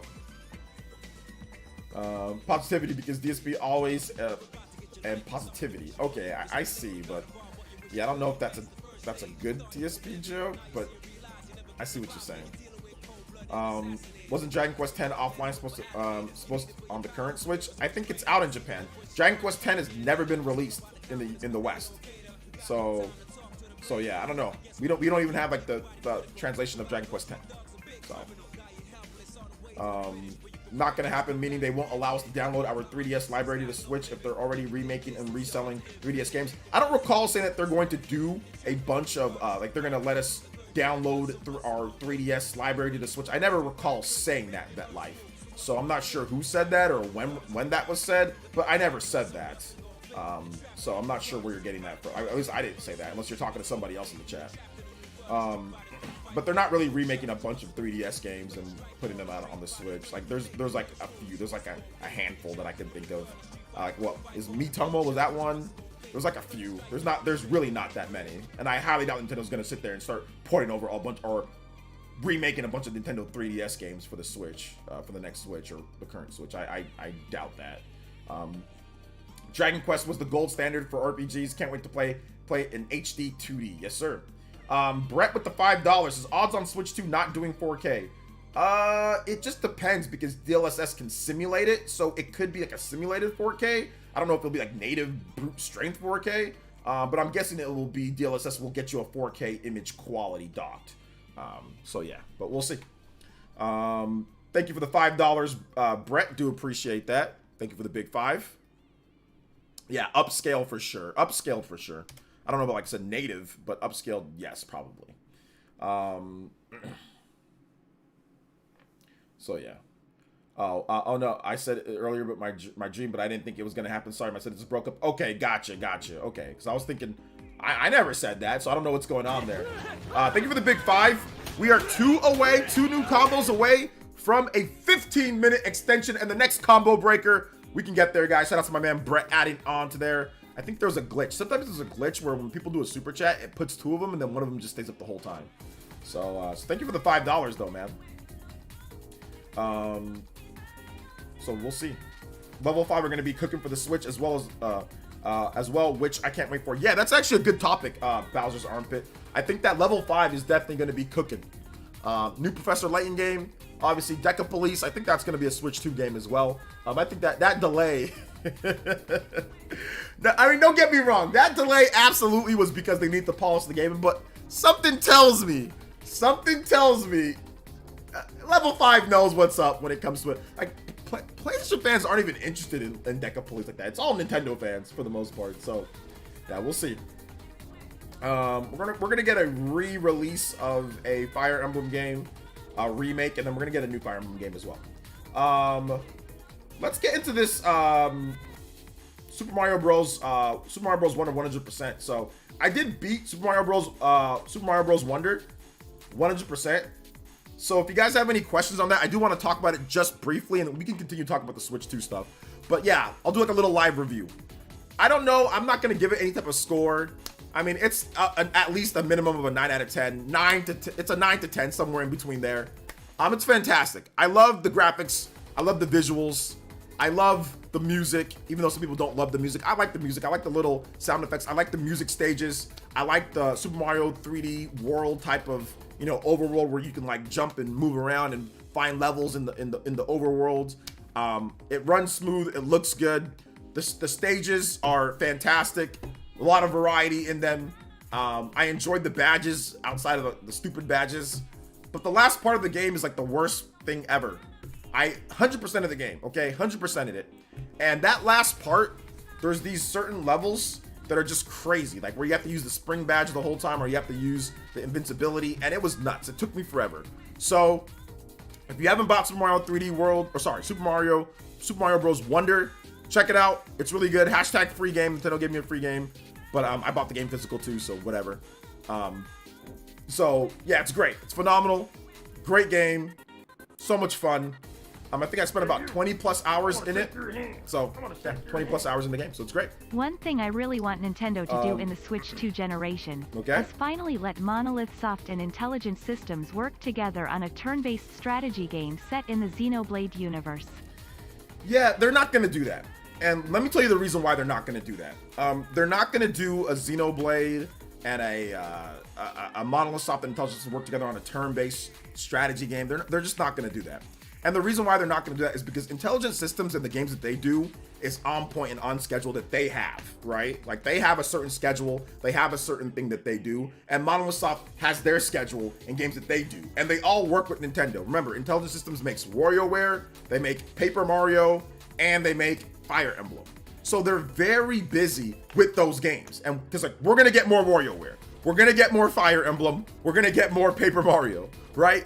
We're gonna get all of those, right? We're gonna get all those. So there's not much room to sit here and go off into make some type of fantasy Monolith Soft work together on those type of things. Monolith Soft makes Zelda, they make Splatoon, they make Animal Crossing, they help out with all that. Plus they have their own IP and Xenoblade. So the chances of them uprooting their developers and what they're doing, and Monolith Soft doing that and making some type of weird strategy game in Xenoblade is probably not going to happen. And if you've played Xenoblade Chronicles 3 Future Redeemed and you looked at kind of the ending there, it's a stopping point. They're kind of doing something new. So I don't see that happening, unfortunately. Now, would it be cool? Absolutely. Would I buy it day one? Yes. But that's probably not going to happen based off of schedules, timing, games, and it's just not going to be a thing, you know? And, you know, Intelligent Systems is not owned by Nintendo. So also they can't force them to do that, right? Monolith Soft, you can kind of tell them, do this, do that. Intelligent Systems is not owned by Nintendo. They are actually a second party, right? A second party, they're third party to be real, but they have such close ties to Nintendo, but Nintendo does not own them. So Intelligent Systems has a say in what they want to do. And honestly, I don't think Intelligent Systems would want to do that. Because all that does is enhance Xenoblade's brand. They want to work on Fire Emblem. They saw gold with Fire Emblem 3 Houses. They made a ton of money off that game. And I don't think that they want to try to loop it into Xenoblade, because Xenoblade's not as popular as Fire Emblem. I think they say, hey, Monolith Soft, you do your Xenoblade thing. We got to make sure Fire Emblem is lit. And that makes us money. Because remember, they're not owned by Nintendo. So they got to make money, you know? So that's the reason why I don't see them doing something like that, because they are not owned by them. And honestly, they got to make the best business choice. And the best business choice is to not do a game like that. And like, once again, I just don't think Intelligent Systems would be down for that. Because once again, you're enhancing Xenoblade. What about you? You know? And not only that, but guess who gets the money for that? Monolith Soft gets a cut, Nintendo gets a cut, and then you have what's left over. If you make Fire Emblem, it's Nintendo's cut, and it's there. And I know Monolith Soft it's a subsidiary, so they still have their separate books, right? So the money's split ways, right? It might not sell as much, so that's the reason why I think Intelligent Systems CEO would be like, no, I don't want to do that. But yeah, that'd be cool though. I'd be down. I'd buy day one African Triforce, and it's a good like discussion point. It's like it would be cool, but no, I don't see that happening. But you never know. You never know. Maybe it could. So we're confident Switch 2 would be backwards compatible. I'm getting vibes that you aren't as much anymore. Correct me if I'm wrong. I don't see how anything that I've said that makes me not as confident in terms of backwards compatibility. There's nothing that I've said right now in Dash Frame that makes me not as confident or before. I mean, based off the most recent rumors, literally said, hey, it's going to be like the Switch, but more powerful. So, I mean, that would more be like, yeah, they're just going to take the same concepts and kind of go with that. So, I don't think there's anything that I've said that makes me not more or less confident in terms of backwards compatibility Dash Frame. I don't think I've said anything. So, yeah. OJ's Nintendo Insider. I'm not a Nintendo insider, but I mean, I have enough knowledge on the development teams and resources. And no, Intelligent Systems did not make Advance Wars. That was made by WayForward, but they used to make Advance Wars. So Intelligent Systems used to make it, but they no longer make it. At least they didn't make the remake. So yeah. Yeah, no, I agree with the whole the Bowser Jr. the boss fight stuff. Yeah, I agree with all that. It would have been better if there was more boss fight, different variations of boss fights and stuff like that. Although I don't play Mario games for boss fights, but I know some people do. But the boss fights are usually pretty easy in most Mario games. Bring us 3D Donkey Kong open world. I think that the next Donkey Kong game is going to be more like a Kirby or like a Kirby and the Forgotten Land or like a Super Mario 3D World. I think it's going to be more like that, but you never know. We'll see. Final Fantasy X games soon on the before FF7 Rebirth comes out next month, so I want to get prepared for the big release game. Hyped as you are. Sounds good. We'll switch to play GameCube games. We already talked about that. Virtual console. Or NSO. NSO. J2 Blue. I know. What? That's what I'm doing. What is he talking about? Yeah, I seen the Xbox toaster. Cool. Shout out to the Tap, my man. One more new member. One more. No, we get that sweet combo breaker and a 15-minute extension. Shout out to everybody here. Appreciate you guys. Make sure you hit that like button if you have not hit that like button yet. I'd appreciate it if you guys did. The best part about VR is stock drops for whatever company announces VR product. I call that discount season. Yeah, Nintendo's not going to do VR. I know some people talked about that. Nintendo's not going to do VR. They're good on all that, so they're not doing that VR stuff. At least maybe they try with Labo. Obviously, Labo VR is so low quality though. It's just so bad and low quality. I don't see it viable in any type of way. You know, I don't see it viable at all. So yeah.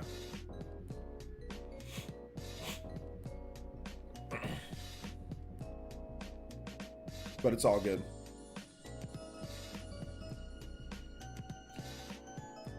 All right, what's the name of the song playing? I can't see it. Yeah, I don't have the name of the songs on screen for you guys. It's called Hip Hop Dragon, Good Fighter Hip Hop Remix, Maxi Demand.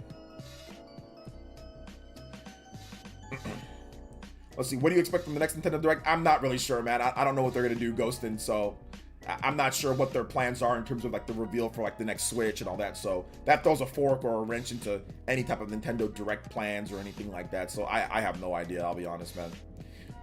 No idea. I know that's a boring answer, but it's just the truth.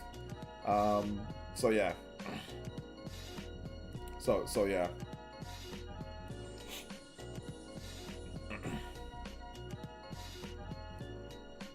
Did you ever talk about Wind Waker, Twilight Princess? Yeah, we're talking about that now. So essentially actually we already talked about it, but we'll talk about it more right now. So Wind Waker, Twilight Princess, what's going on with that game?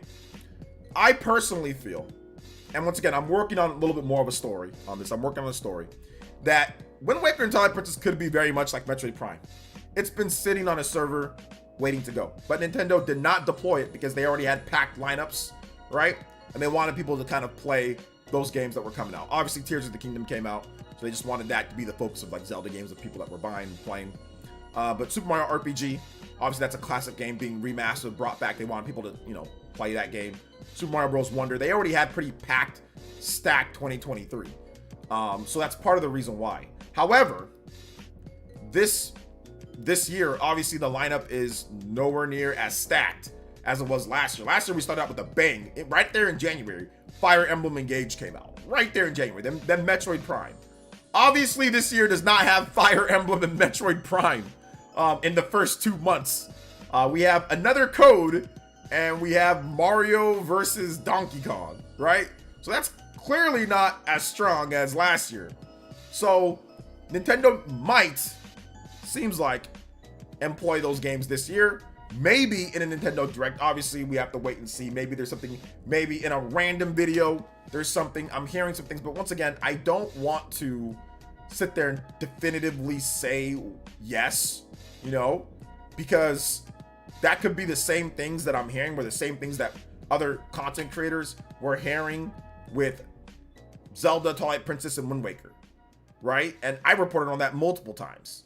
So I don't want to say that it's definitive until I know way more, or that I can kind of track down a few more sources in terms of how Nintendo's going to announce these. But apparently, these games are done. Apparently, they're ready. But the timing has been off. We just don't know when Nintendo's going to put them out, or how, or if they would just wait, you know? So we'll see. We'll see how it works out. But once again, I'm working on the story. I don't know if, like I said, I don't know if it's something that I'm going to be able to say definitively one way or another.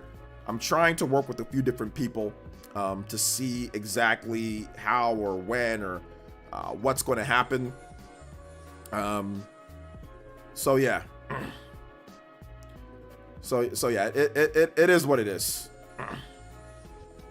You know, it is what it is.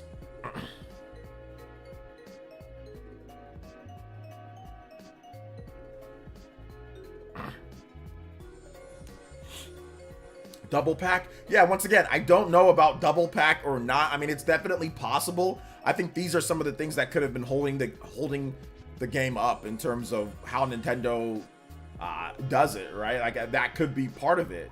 So once again, I don't know, and I don't want to speculate. I'm not going to tell you guys it's coming because of X, Y, and Z, or because when I don't know for sure that's the case, right? So it's hard for me to say right now, and I don't want to.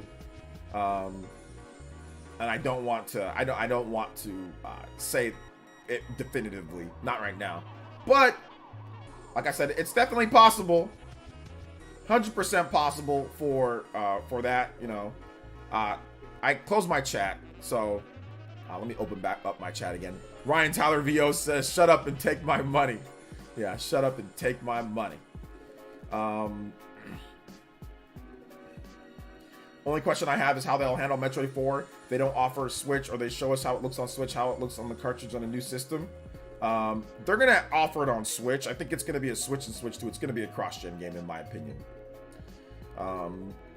Maybe Nintendo will give us another flashy still of Metroid Prime 4 title. I don't know. I'm desperate at this point. I think it'll be more than a title screen at this point, considering they rebooted development 4+ years ago. 4 years ago. 2019 is, I think, when we first heard about that. So I think that's going to be a little bit more than that. But we'll see, for sure. How about the play Zelda remakes on Switch, particularly Wind Waker? I know a lot of people hate cartoonish style. I don't think it's that bad. I don't think a lot of people hate that style of Wind Waker. I think a lot of people like the style, honestly. I think people maybe hated it at first, but that was like 20 years ago. I don't see a good reason from Nintendo perspective why they would release Twilight Princess and Wind Waker as a double pack. Well, business-wise, obviously, it's not necessarily like the greatest thing to do, but they've done it before. Advance Wars 1 and 2, those were released in a double pack, right? Bayonetta 1 and 2, that was also released in a double pack. So it's something that they've done before a couple different times, even on the Switch. And listen, if it's just a straight up port of Wind Waker and Twilight Princess, it's not like it costed them a lot to do that. The games are already in HD, you know? It's not even like they were remade or anything like that. If it's just a straight up port, because the games are already remastered. They already have modern lighting and techniques and things that from like the Wii U era, right? So if they just ported those over, maybe 60 frames per second, maybe they double pack them, you know? So that could be one reason why. However, I see what you're saying, Luano, because it's like, yeah, you can probably get $60 a pop for those, you know? You can probably get $60 a pop for those, considering how desperate some people are for it. I mean, Classic Zelda is like the greatest thing ever, apparently, according to people. It's way better than everything, like Twilight, way better than Breath of the Wild, way better than that. So I mean, since it's such incredible games, I mean, $60 is something that, I mean, people should pay for that, right? So yeah, I think it's definitely possible. I think it's definitely possible that that they do it individually, or that they also do it in a double pack. Pikmin 1 and 2, yeah, Pikmin 1 and 2 is also double pack. So yeah. I mean, if they did 30 or 40, they do that in a double pack and they charge 60, that would be $30 each, right? Metroid Prime Trilogy. Yeah, Metroid Prime Trilogy. They did Super Mario, obviously Super Mario 3D All-Stars is no longer here, but they did 3D All-Stars. You know, so they've done these double packs, triple packs. You know, they've done those before. They don't do them like a ton, but they've done them. They would complain it was 60 a pop, but still buy it, me included. Yeah. People would complain that it's 60 a pop, but they would still buy it. You know, they would still buy it. Not as much as Breath of the Wild or Tears of the Kingdom, but people still buy it. So yeah. Wind Waker at the top. Wind Waker at my top 3. The 2D graphics are cute. I think that it relieves stress, so it belongs on the Switch. I haven't played it in 10 years. Yeah, a lot of people haven't played it, Lee. I agree. I think that it's a good, you know, it's a good game. I think it's a stress reliever. I think that's the reason why, for me, it's a stress reliever to me. You know, it's a big stress reliever to me, man. So yeah, I agree. I 100% agree. 100% agree.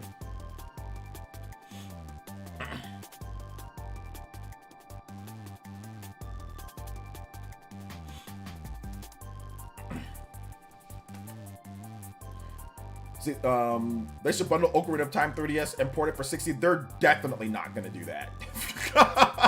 That's something that they're not going to do, because a port of Ocarina of Time, it's a 3DS game. So a port of that is already going to have its own, like, you'd have to rework. It would take some serious work. It's a dual screen game, Ocarina of Time 3DS. So it's not something that you can just slap together and slap it onto something else. I would say that Wind Waker and Twilight Princess, those would be easier to port. Those are already in HD on a modern system. like 3DS games are not in HD. 3DS games are not on modern architecture, or not modern, obviously not on modern architecture, but not in HD. They're not on newer architecture, HD hardware. That would be harder to do than a game like than like the games that are already done. So they're not gonna do that. Like, just because a game is on 3DS or it's an older game doesn't mean that you can, if it's not a ROM, right? Maybe like a ROM if you just put in a ROM for demo. But if you're talking about like a port of something, like an actual port of a game, not a ROM through emulation, no. That's not gonna be something they can just say, okay, let's just do that and slap it onto something else. Absolutely not. Especially a game like Ocarina of Time. They're not gonna do that. And if you look at the Nintendo Switch, where have they done that? There's not a single time. 0 times that they've done that, you know? 0 times. Like, if they do something, they're going to remake it completely. Like, if it's an old game from a previous system, they're either going to remaster it very well, or they're going to remake it, or it's going to be a ROM dump on their service, right? Those are the 3 options.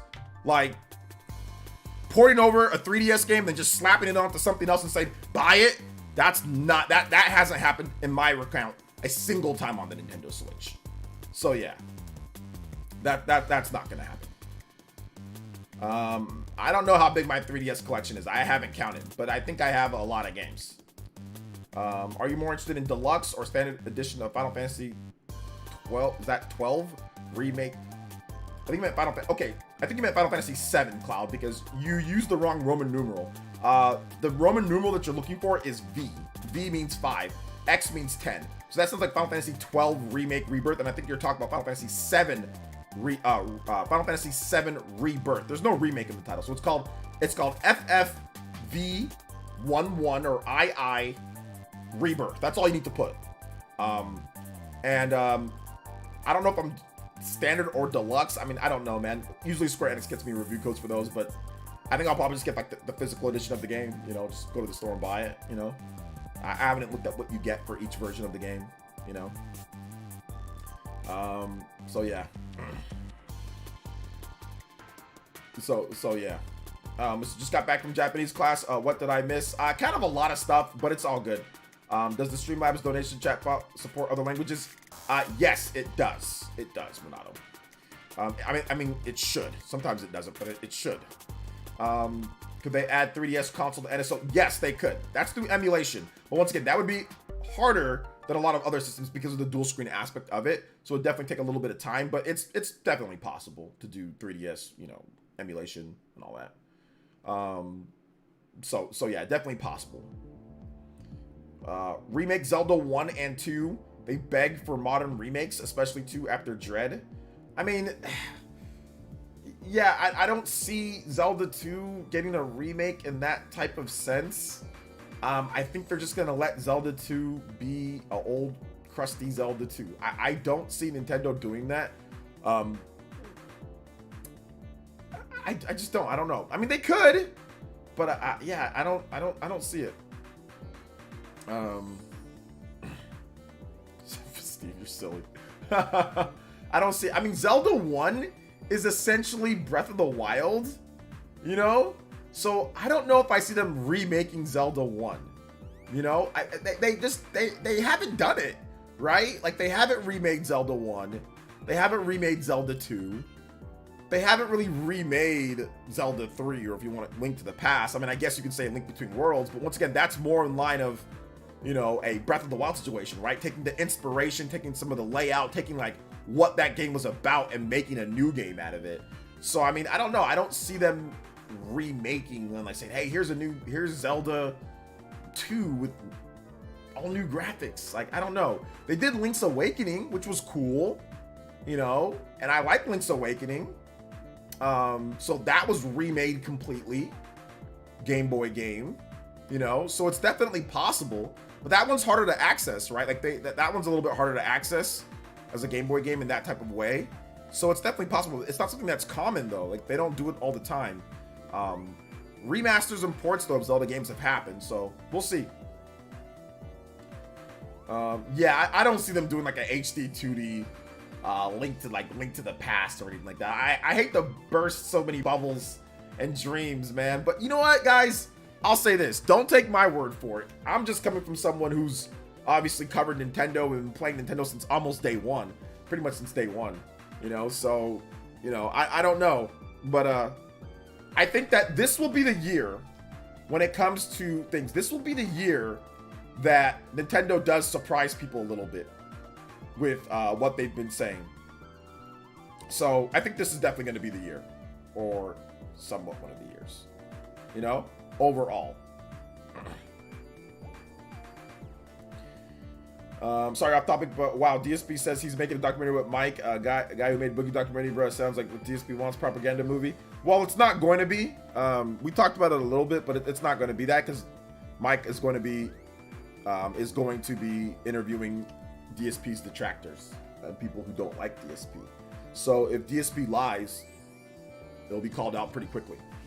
So. But DSP's doing it because he knows it's going to get him a lot of attention and more people to his stream, and he's going to make more money. No matter what comes out of this, he's going to get way more opportunities because that documentary is going to get millions upon millions upon millions of views. So he's doing it because he knows it's going to benefit him regardless. So yeah. Fire Emblem games running at 60 would look so slick, especially with those incredible battle animations. I think that it's possible for this upcoming new system. Yeah, obviously, you know, it's a turn-based RPG, so it doesn't really need it. And I don't think there's any Fire Emblem game that in modern history that even runs at 60, so it'd be definitely a first. That'd be good. I'd be down. I'd be down. I'd be 100% down. You know, 100% down for that. That'd be good. I mean, we got our first Zelda game that ran at 60 officially from Nintendo, with Skyward Sword, so definitely possible. Let's see here. Oh, you removed it. Why'd you remove it? Jeffrey, I saw that. Guess the Oracles are lined up remakes of Link's Awakening engine. That should add the third Oracle of Secrets. Yeah, that'd be cool if they did like the Oracle of Ages and all that, like remakes. That'd be dope, you know. That'd be super cool. So yeah, I've never played Wind Waker, and if that was 60 frames, I'd be happy. Yeah, Wind Waker's really good. It runs at 30 with some noticeable dips on the Wii U and on the GameCube. So actually, I think the GameCube version frame rate wise might be a little bit better in most areas. Maybe, not 100% sure. Like it gets pretty choppy on the Wii U when you fight against like one of those like big like sea octopuses and all that. But it's, you know. But why not Zelda 2? Because Zelda 2's structure is trash. That's why. That's why, like, if you take Zelda 2 and you remake it, it's still not a good game. Like, if you take, like, Oracle games and remake those, it's the same, like Link's Awakening is the same damn game. It's just better graphics, right? Yeah, they have some new things in there, but it's the same game, and that game's still good. Like, Zelda 2's not good.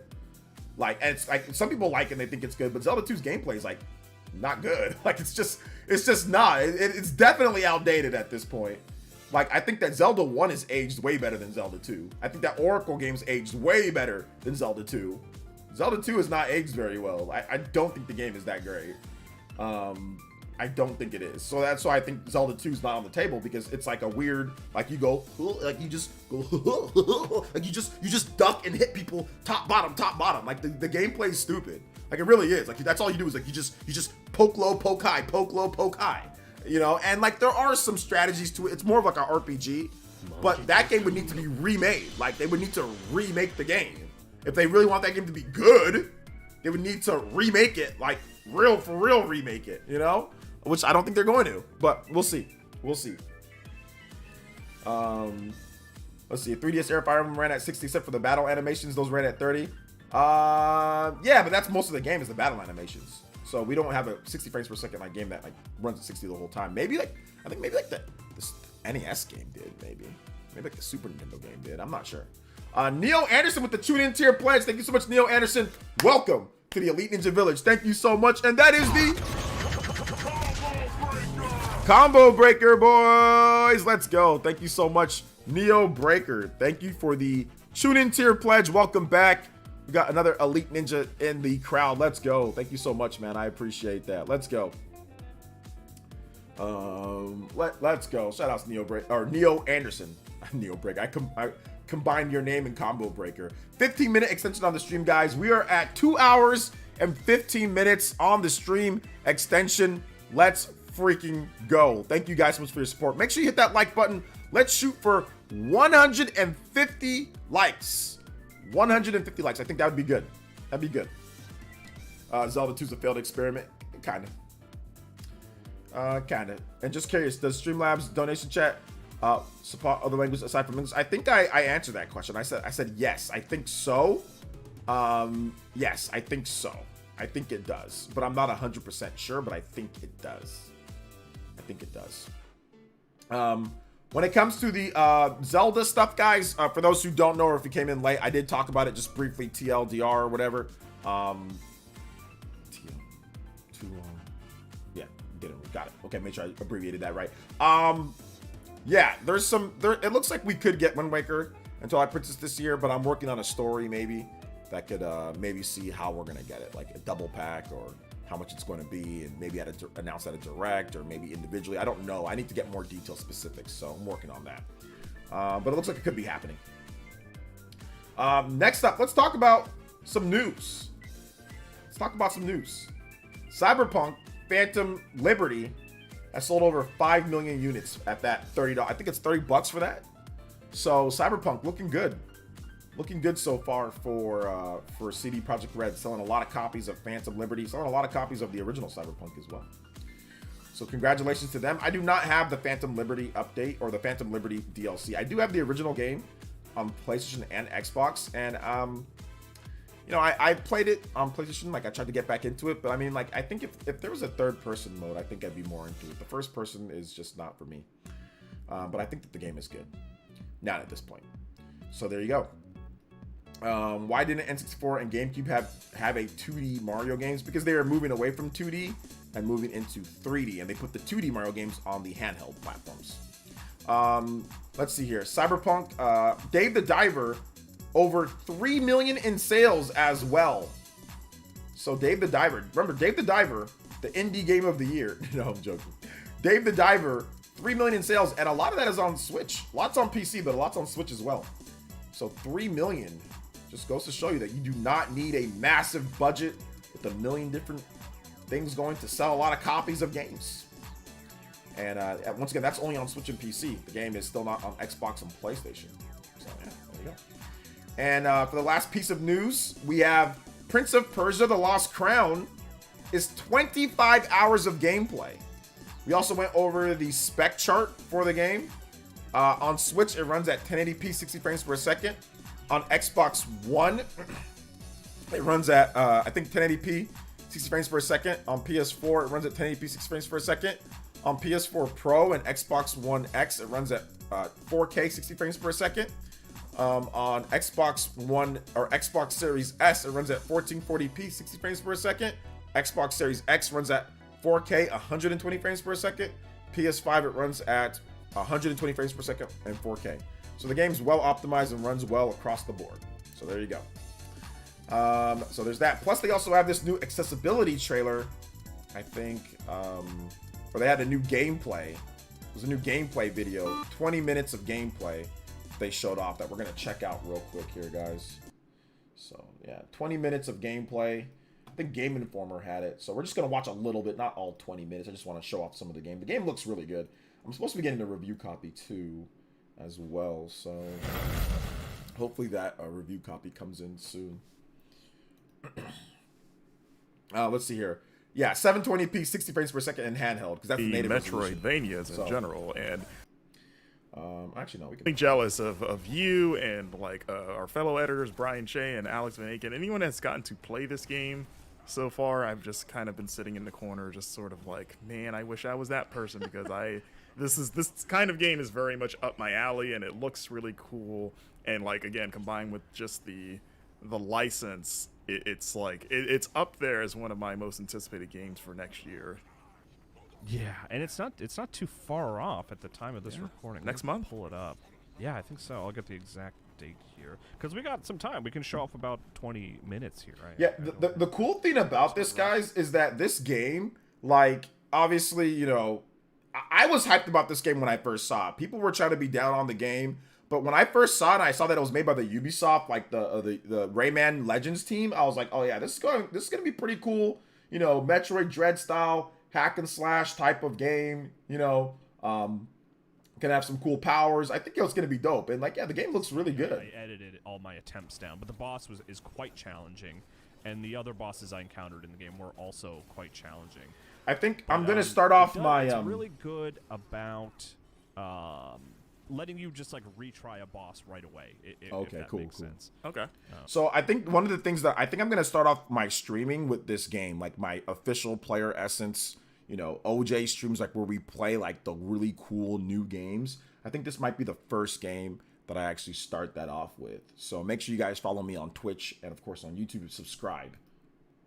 It has some Dark Souls inspired mechanics in the sense that you have health items. You have like what do they call it in Dark Souls? Marcus, help me out. The Gimmick. Real quick, spam channels. Gimmicks aren't what makes a system hard to port to or not. Spam channels. That's not what makes a system hard to port or not. So I'm not sure where you're getting that from or not. A system can have a million different gimmicks, and that doesn't mean it's harder to port to the system. So not sure why you think that, but hey, it is what it is. So Nintendo can do a million different gimmicks, and it can still be a system that's very easy to port to. So no, they can do as many gimmicks as they want. I mean, the thing about it is that a lot of gamers, they look negatively upon gimmicks, but gimmicks are what sell a system. Like, there's a lot of gimmicks that are in games. The Switch, the gimmick, the portable switch back and forth, that's a gimmick. You know what I'm saying? Joy-Cons are a gimmick. HD Rumble is a gimmick. Those are all gimmicks. I come from a marketing background, so I spoke with Ubisoft Montpellier for this. So, I come from they're not saying anything important. I'll put the link if you guys want to hear what they're saying, but you guys can just watch the gameplay. I come from a marketing background, and that was really cool. The marketing background, gimmicks are what help you sell the system. Now, whether it's a functional gimmick or a good gimmick is a whole nother thing. But like Xbox Series, PlayStation, they all have a ton of gimmicks. They all have a ton of gimmicks on what they use to help sell their system. So that's not the difference between being able to port a game to the system or not, So yeah.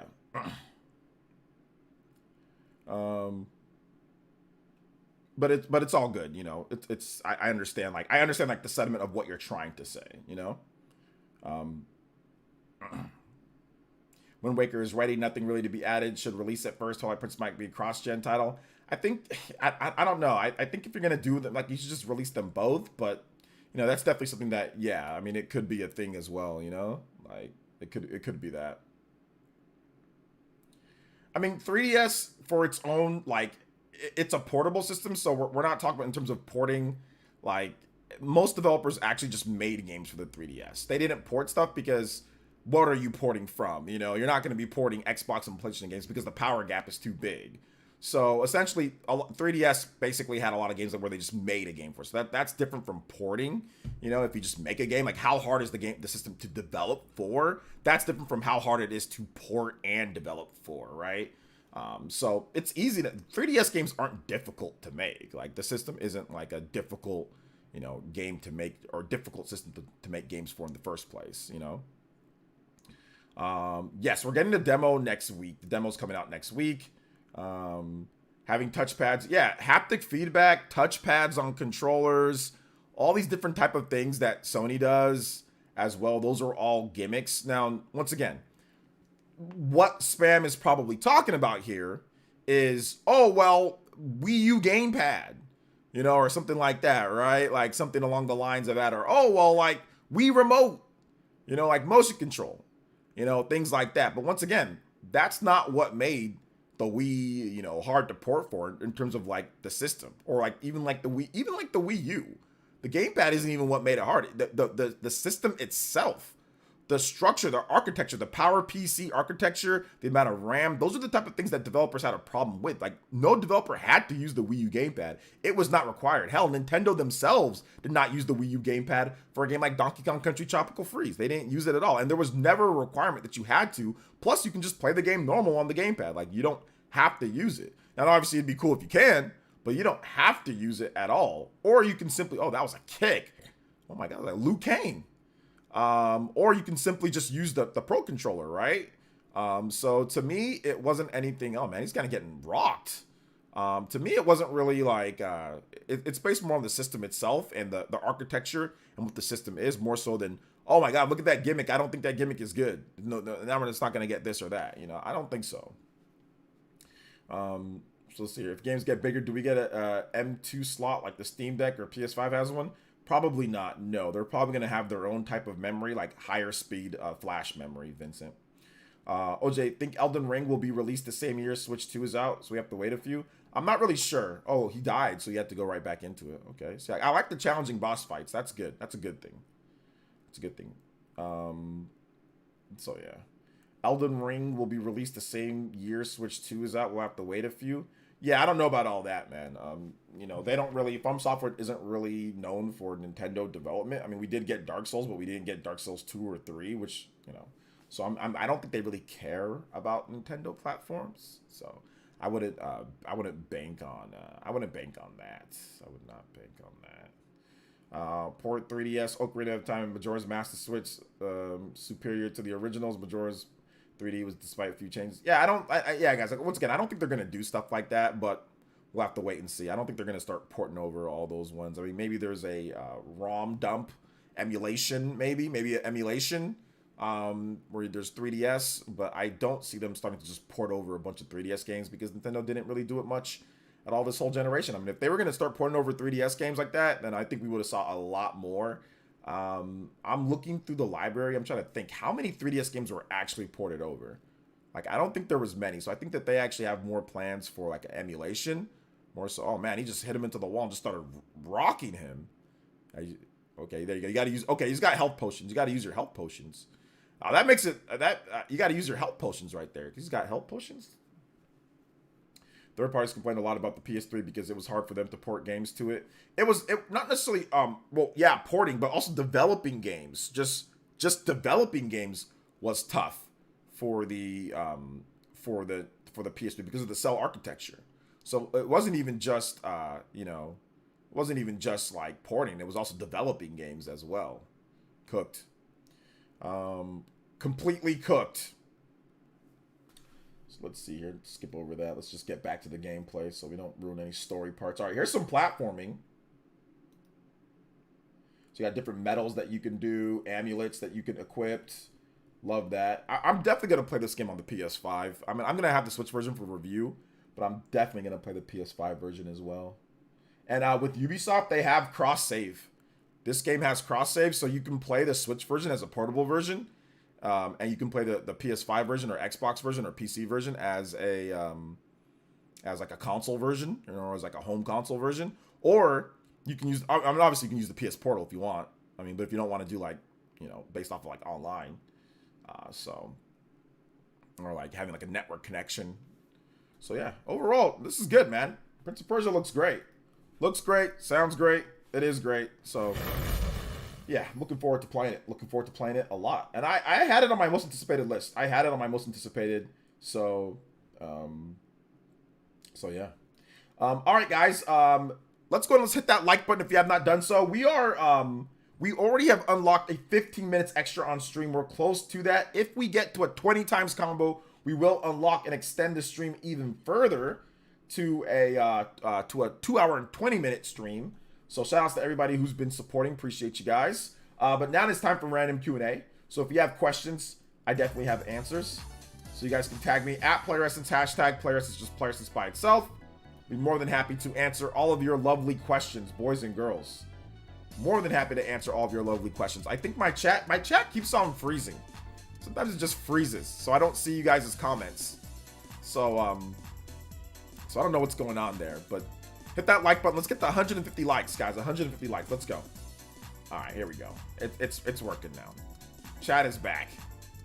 Chat is back. Top of my head, the only 3DS ports I can think of. I mean, there's more than Alliance Alive. We have other games, but I'm talking about from Nintendo. Nintendo has not been porting over 3DS games. Like, they barely ported over anything. I think like Miitomo, was that a 3DS game? There's barely anything. So that's the reason why I'm saying I'm not so keen. I'm not so sure that they will. You know. What's for dinner? Probably chicken and rice or something like that. Something basic. I'm just gonna eat some. Then I gotta record. I gotta record more. Favorite Dreamcast game? Favorite Dreamcast game is probably like Skies of Arcadia or like NFL like 2K2 or something like that. 2K games or NBA 2K games. I used to play those, or Skies of Arcadia, something like that. Favorite DS game? Favorite DS game, probably like Pokemon Diamond and Pearl or something like that. Metopia's a 3. Yeah, there you go. They put Metopia on the Switch, so they ported over or remastered that game, and there was like barely anything. If I predict after the documentary is out, DSP is gonna say there's many things the documentary got wrong and burn bridges with Mike, just like he did with the side scrollers. Well, the difference with the side scrollers is that side scrollers made I think the biggest issue that DSP had is that after the side scrollers did the podcast, he was actually okay with the interview, but the problem was after the interview where they talked about it, and they essentially, obviously, like, they were answering super chats and people were duking all over DSP, and like they were answering it and they were being snarky with their responses, and they didn't believe him and all that. So that was the issue. They were making a ton of money off that. So that's what made DSP mad, that he felt like after the interview was done, like they kind of just like trashed him even more afterwards. He didn't like the initial interview was fine according to him, but then also his dents were also telling him, hey man, they treated you unfair. So it's just like, it was kind of like a combination of things. Game Boy game, definitely like Pokemon Yellow, for sure. Like my favorite Game Boy game is Pokemon Yellow by a country mile. It's like not even close. Like I did play Game Boy. Like I love like the Mario 2, 6 golden coins. I love that game. That game was dope on the Game Boy. But Pokemon Red and Blue, Pokemon Yellow, nothing beats those, man. Are we counting DS ports as well? Because we got Etrian Odyssey. I mean, I'm saying from Nintendo first party, you know, we don't have much 3DS ports. But Etrian Odyssey, that's a DS game, right? Like, so we're talking about 3DS in general. So yeah, fair. But DSP eventually gonna find excuses somehow, but we'll wait and see. I don't know. I disagree. I mean, I think he's gonna be upset with like the detractors, but he's already spoke with Mike. They met in person. They talked. They're working on the documentary. Apparently, he's gonna go back out there. So I think it's gonna be a little bit more of a personal touch. And Mike isn't gonna trash talk him, you know. So it's going to be the other people that trash talk him. Mike's not gonna say anything, you know. Mike's just gonna be Mike. So, favorite NES game. Everyone's with their favorite games. Favorite NES game, Mario Bros. 3, probably. Favorite Wii U game, probably like Bayonetta 2, Super Smash Brothers for Wii U. One of those two games.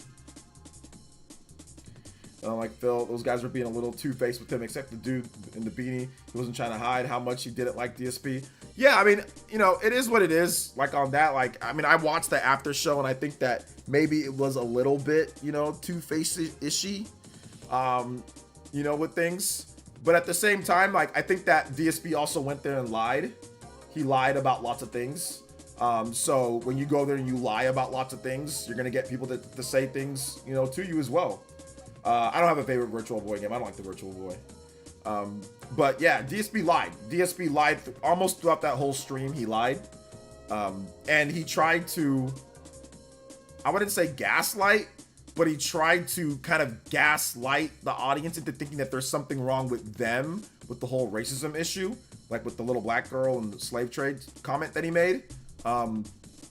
So he tried to make it seem like you guys are the ones. Oh, you said it. I wasn't thinking that. You said it. And it's like, well, no, you're the one who said it. So I think that, you know, there was some out of bounds on both sides. But once again, when you lie, you know, when you lie, you're going to get that. DSP's a liar. He's been a liar. Everybody lies, but DSP like lied straight to everyone in like a 5-hour interview. And on top of that, like he didn't want to show the whole, his Apple account. He didn't want to show Craig the Apple account. You know, so that just cemented that he's been lying about WWE champions this whole time, you know, and so yeah. How many first-party games do you think Switch successor will get in the first year? At least 5. Maybe, let's see, Monado says he's not only lied about and backtracked, deflect everything. At least he kept a good attitude, kind of. Yeah. Kind of. If I were part, they pointed out how DSP's opinion on Keemstar is based off of the stuff he heard, while also complaining about everyone's opinion on him is based on stuff he heard. Yeah, he's a hypocrite. DSP is also a massive hypocrite. He sits there and says Keemstar is the worst person. I don't like Keemstar at all. I'm just saying that right now. I don't like Keemstar at all. And it's not based off of what I've heard from other people. It's based off of what I've actually heard him say. The stuff with Etika is what pissed me off when it comes to Keemstar. But whatever. You know, I don't think the guy should, like, you know, I don't have a problem with him existing. Yeah, to sit there and say, well, you know, I've heard so many bad things and watched so many bad things about you, so that's why I don't like you. But, you know, don't trust what other people have said about me. It's like, no, we can all see what people have said. Like, we can all see what you've said. He never likes to take responsibility. He never likes to take accountability for his own actions. Or he barely takes. He's done it sometimes, but he barely takes. He's always blaming somebody else for when things go wrong. So yeah.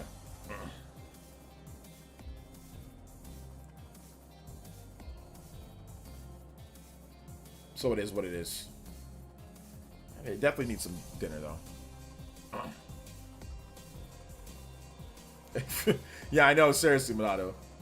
Do you ever listen to music outside the game while you game? What music, if so?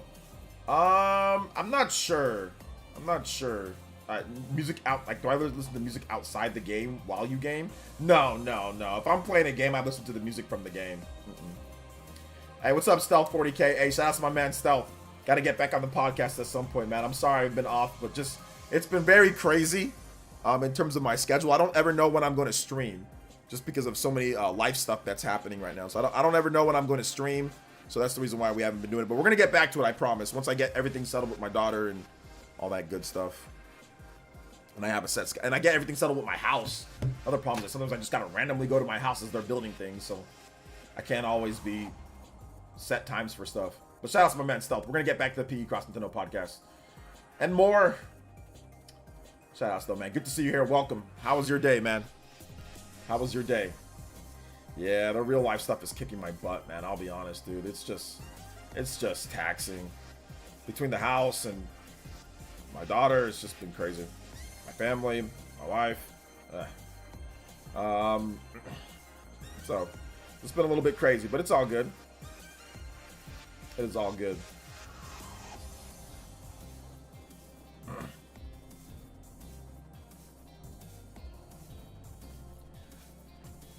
I think part of Phil wants to tell the truth, but he feels like he's trapped because he feels his fans will look poorly on him from here on out. Yeah, I think the WWE Champions thing, obviously he was not going to reveal that because it's him, and you know that would obviously, like, the fans would be like, dude, that really was you, because he goes to his stream and he says that, oh no, it's all lies, but it's not all lies. Like his bank, and he lied about his bank, the bank notes being leaked. That was his bank account, because it's literally places that his address has been doxxed, right? It's places where he lives right next to. It's places that he said that he's going to. It's stuff that's tied directly to him in the area that he lives, in places that he goes to, and stuff that he's actually said that he's done in those time periods. People have pulled it all up. So for him to lie about that and say that's not his, I mean, that's hilarious, you know? But once again, whatever, you know, DSP is he's just a bag of contradiction, lies, and hypocrisy. But it doesn't matter. It is what it is. You know, everybody has their deficiencies and problems and things that happen and stuff. So everybody has that, and you know, it is what it is. How long has this stream been so far? You can always see how long the stream is by simply just clicking on the read more right below your player. If you're watching on your mobile phone, just hit the read and you'll see the stream started this many hours ago. So however long it said that it started, it's there. So yeah. Oh, the camera's on. Hello. Oh man. All right, good night, Jeffrey. Thanks for coming out to the stream, man. I appreciate it. A teaser for Switch 2 this month from the leaks. So ready? Are you ready? Are you ready? There's no there's no leaks that says that it's being teased this month. That's just people making up stuff. I mean, it could happen, but no, there's no actual leaks or anything. There's no actual leaks or anything like that, man. There really isn't.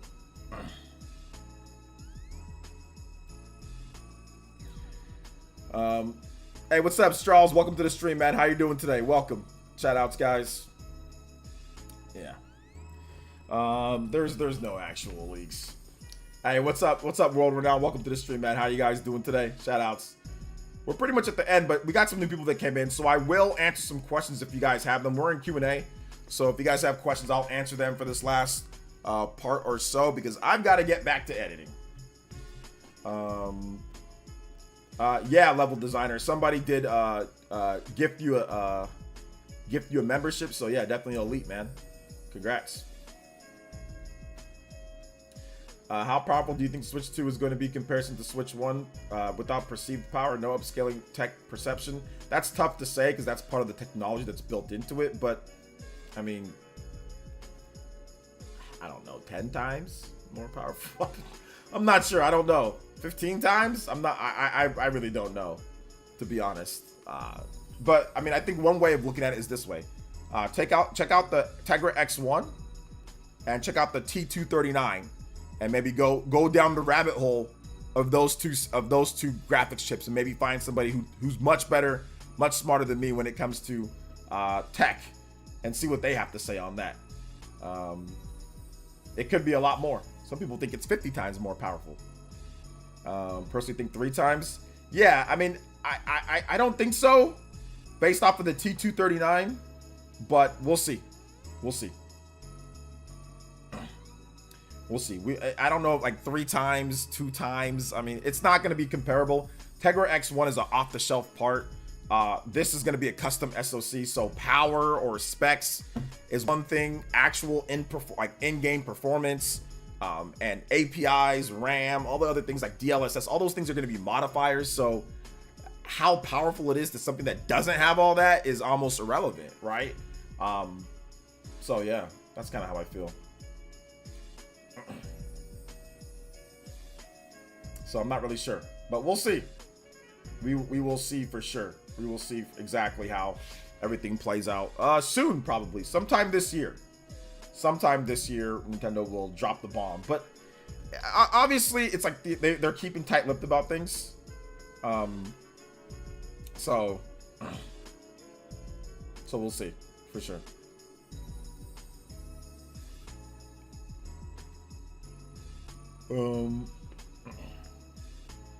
The Matrix demo, did they confirm ray tracing for it running on the Switch dev kit or no? There's no confirmed anything. Now, what they said that they said that they saw the Matrix Unleashed demo apparently on a Switch dev kit, but once again, it could be it was simulated hardware. So it was hardware that was tuned to be what the next Switch would be. Yeah, not dev kit. Hardware that was tuned to what this next Switch would be. That's what I remember the report or story. When's the next Nintendo Direct coming? I don't know. We don't have any idea when the next one's coming. So there's rumors and there's stuff. Maybe there's a tease this January. Maybe there's something February, but we just don't know. There's nothing that I can sit there and say, yeah, it's coming. There's this leaker, or there's somebody that says that it's coming. We don't know. Nintendo's plans are unknown for this year. So I don't know when the next, if they're even gonna have a direct this year for regular Switch games.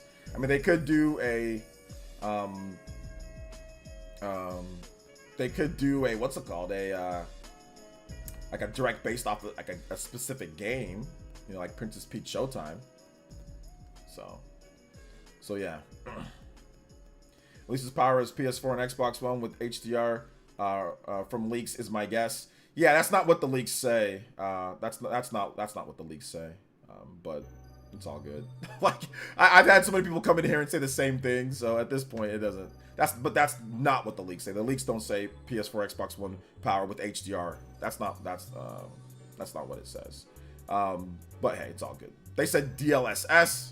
They said it's a custom SoC, and they specifically said you can't really compare it to anything on the market from the leaks. That's what they said, because it's a custom SoC. They didn't say at least this, based off the leaks. That was just dumbass Bobby Kotick that was saying, oh well, maybe we could do Call of Duty if it's like PS4, Xbox One. That's just him speculating. And then everybody took that quote and then ran with it. Bobby Kotick doesn't even work at Activision anymore. He's an idiot.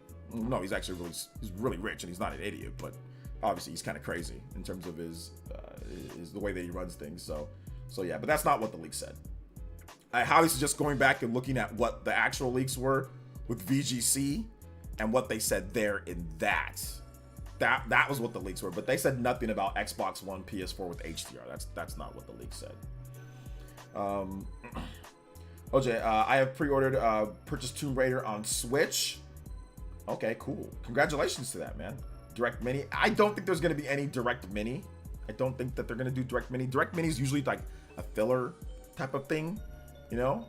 So I don't think there's going to be any Direct Minis this year. Like I said, specific Direct based off of a game, like Princess Peach Showtime, yeah, maybe. But like Direct Minis beforehand or soon, I don't think so. Those are just kind of weird little things that they do every now and then. So yeah. He says, I believe everything Richard Ledbetter of Digital Foundry says. You should never believe everything that anybody says online. Especially when they're going off of secondhand or third-hand information. That's a very, very dangerous thing to do. But hey, if that's what you want to think, if that's what you want to believe, go ahead. Believe whatever you want.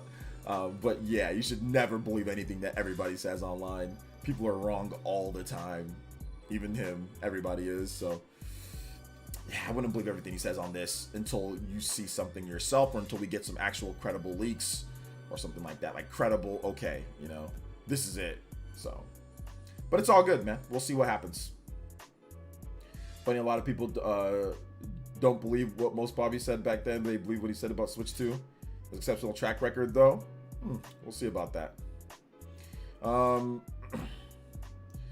We'll be able to play Tomb Raider. I just bought that on my Switch too. Yes. I don't know if Digital Foundry people work for Microsoft. I don't think that's the case. I don't think Microsoft owns. Does Microsoft own their parent companies and all that? I don't know if they do. But no, Richard Ledbetter, he's like I said, he's obviously a trustworthy guy. He speaks, but he also speculates too. So you also have to remember that he's not saying definitively. He's also doing speculation. So it's speculative because I've watched all the same videos that you've watched. Editors criticize Stellar Blade MC Eve design for being too unrealistic and Forspoken MC looks better. Yeah, I don't care. I don't care if they're criticizing the main characters for Forspoken and or not for Eve, and nobody cares, dude. I know I don't care. So yeah. Do not care. But all right, guys, we're gonna wrap it up here. I've got more editing than a freaking Marvel movie to do right now, guys. So thank you guys so much for coming out to tonight's stream. Shout out to everybody. We did even go a little bit longer than what we usually go for, like the 15-minute extension. So we did extend it out a little bit more for the people that came in new. Check out my most recent video. If you have not seen my most recent video, check it out.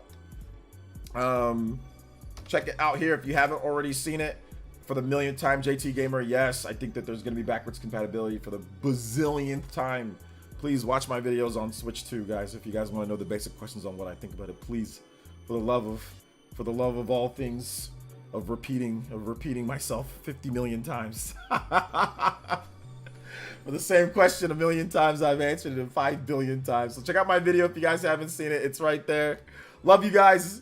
Shout outs to JT Gamer. Shout outs to Epic Lobster, Hokage, 7th Hokage, Dior, Bad Set, man. Shout outs, appreciate you, Minato Mario. Appreciate y'all. Shout outs to everybody that also the Elite Ninjas, Shinru, Radioactive, Cosmic Rays. Thank you guys for the $10 each. The African Triforce, Jacob D. Shout outs to you guys. Thank you guys for the donos. Appreciate that. For real. Shout outs to Bead Queen, everybody here that supported Shinru. Big love there. Steve Basile, thank you so much, man. As well, Nintendork. Thank you guys so much for your support tonight. We will be back tomorrow evening. Tomorrow late night, we'll have a DGen stream for you guys. So yeah. So thank you guys for coming out. Thank you to all the Elite Ninjas here as well. And yeah, we'll see you guys. Hit that like button before you go. Let's get the 150 likes. And yeah, hit that like button before you're on your way out. And yeah, we'll see you guys for the next one. All right, peace, everyone.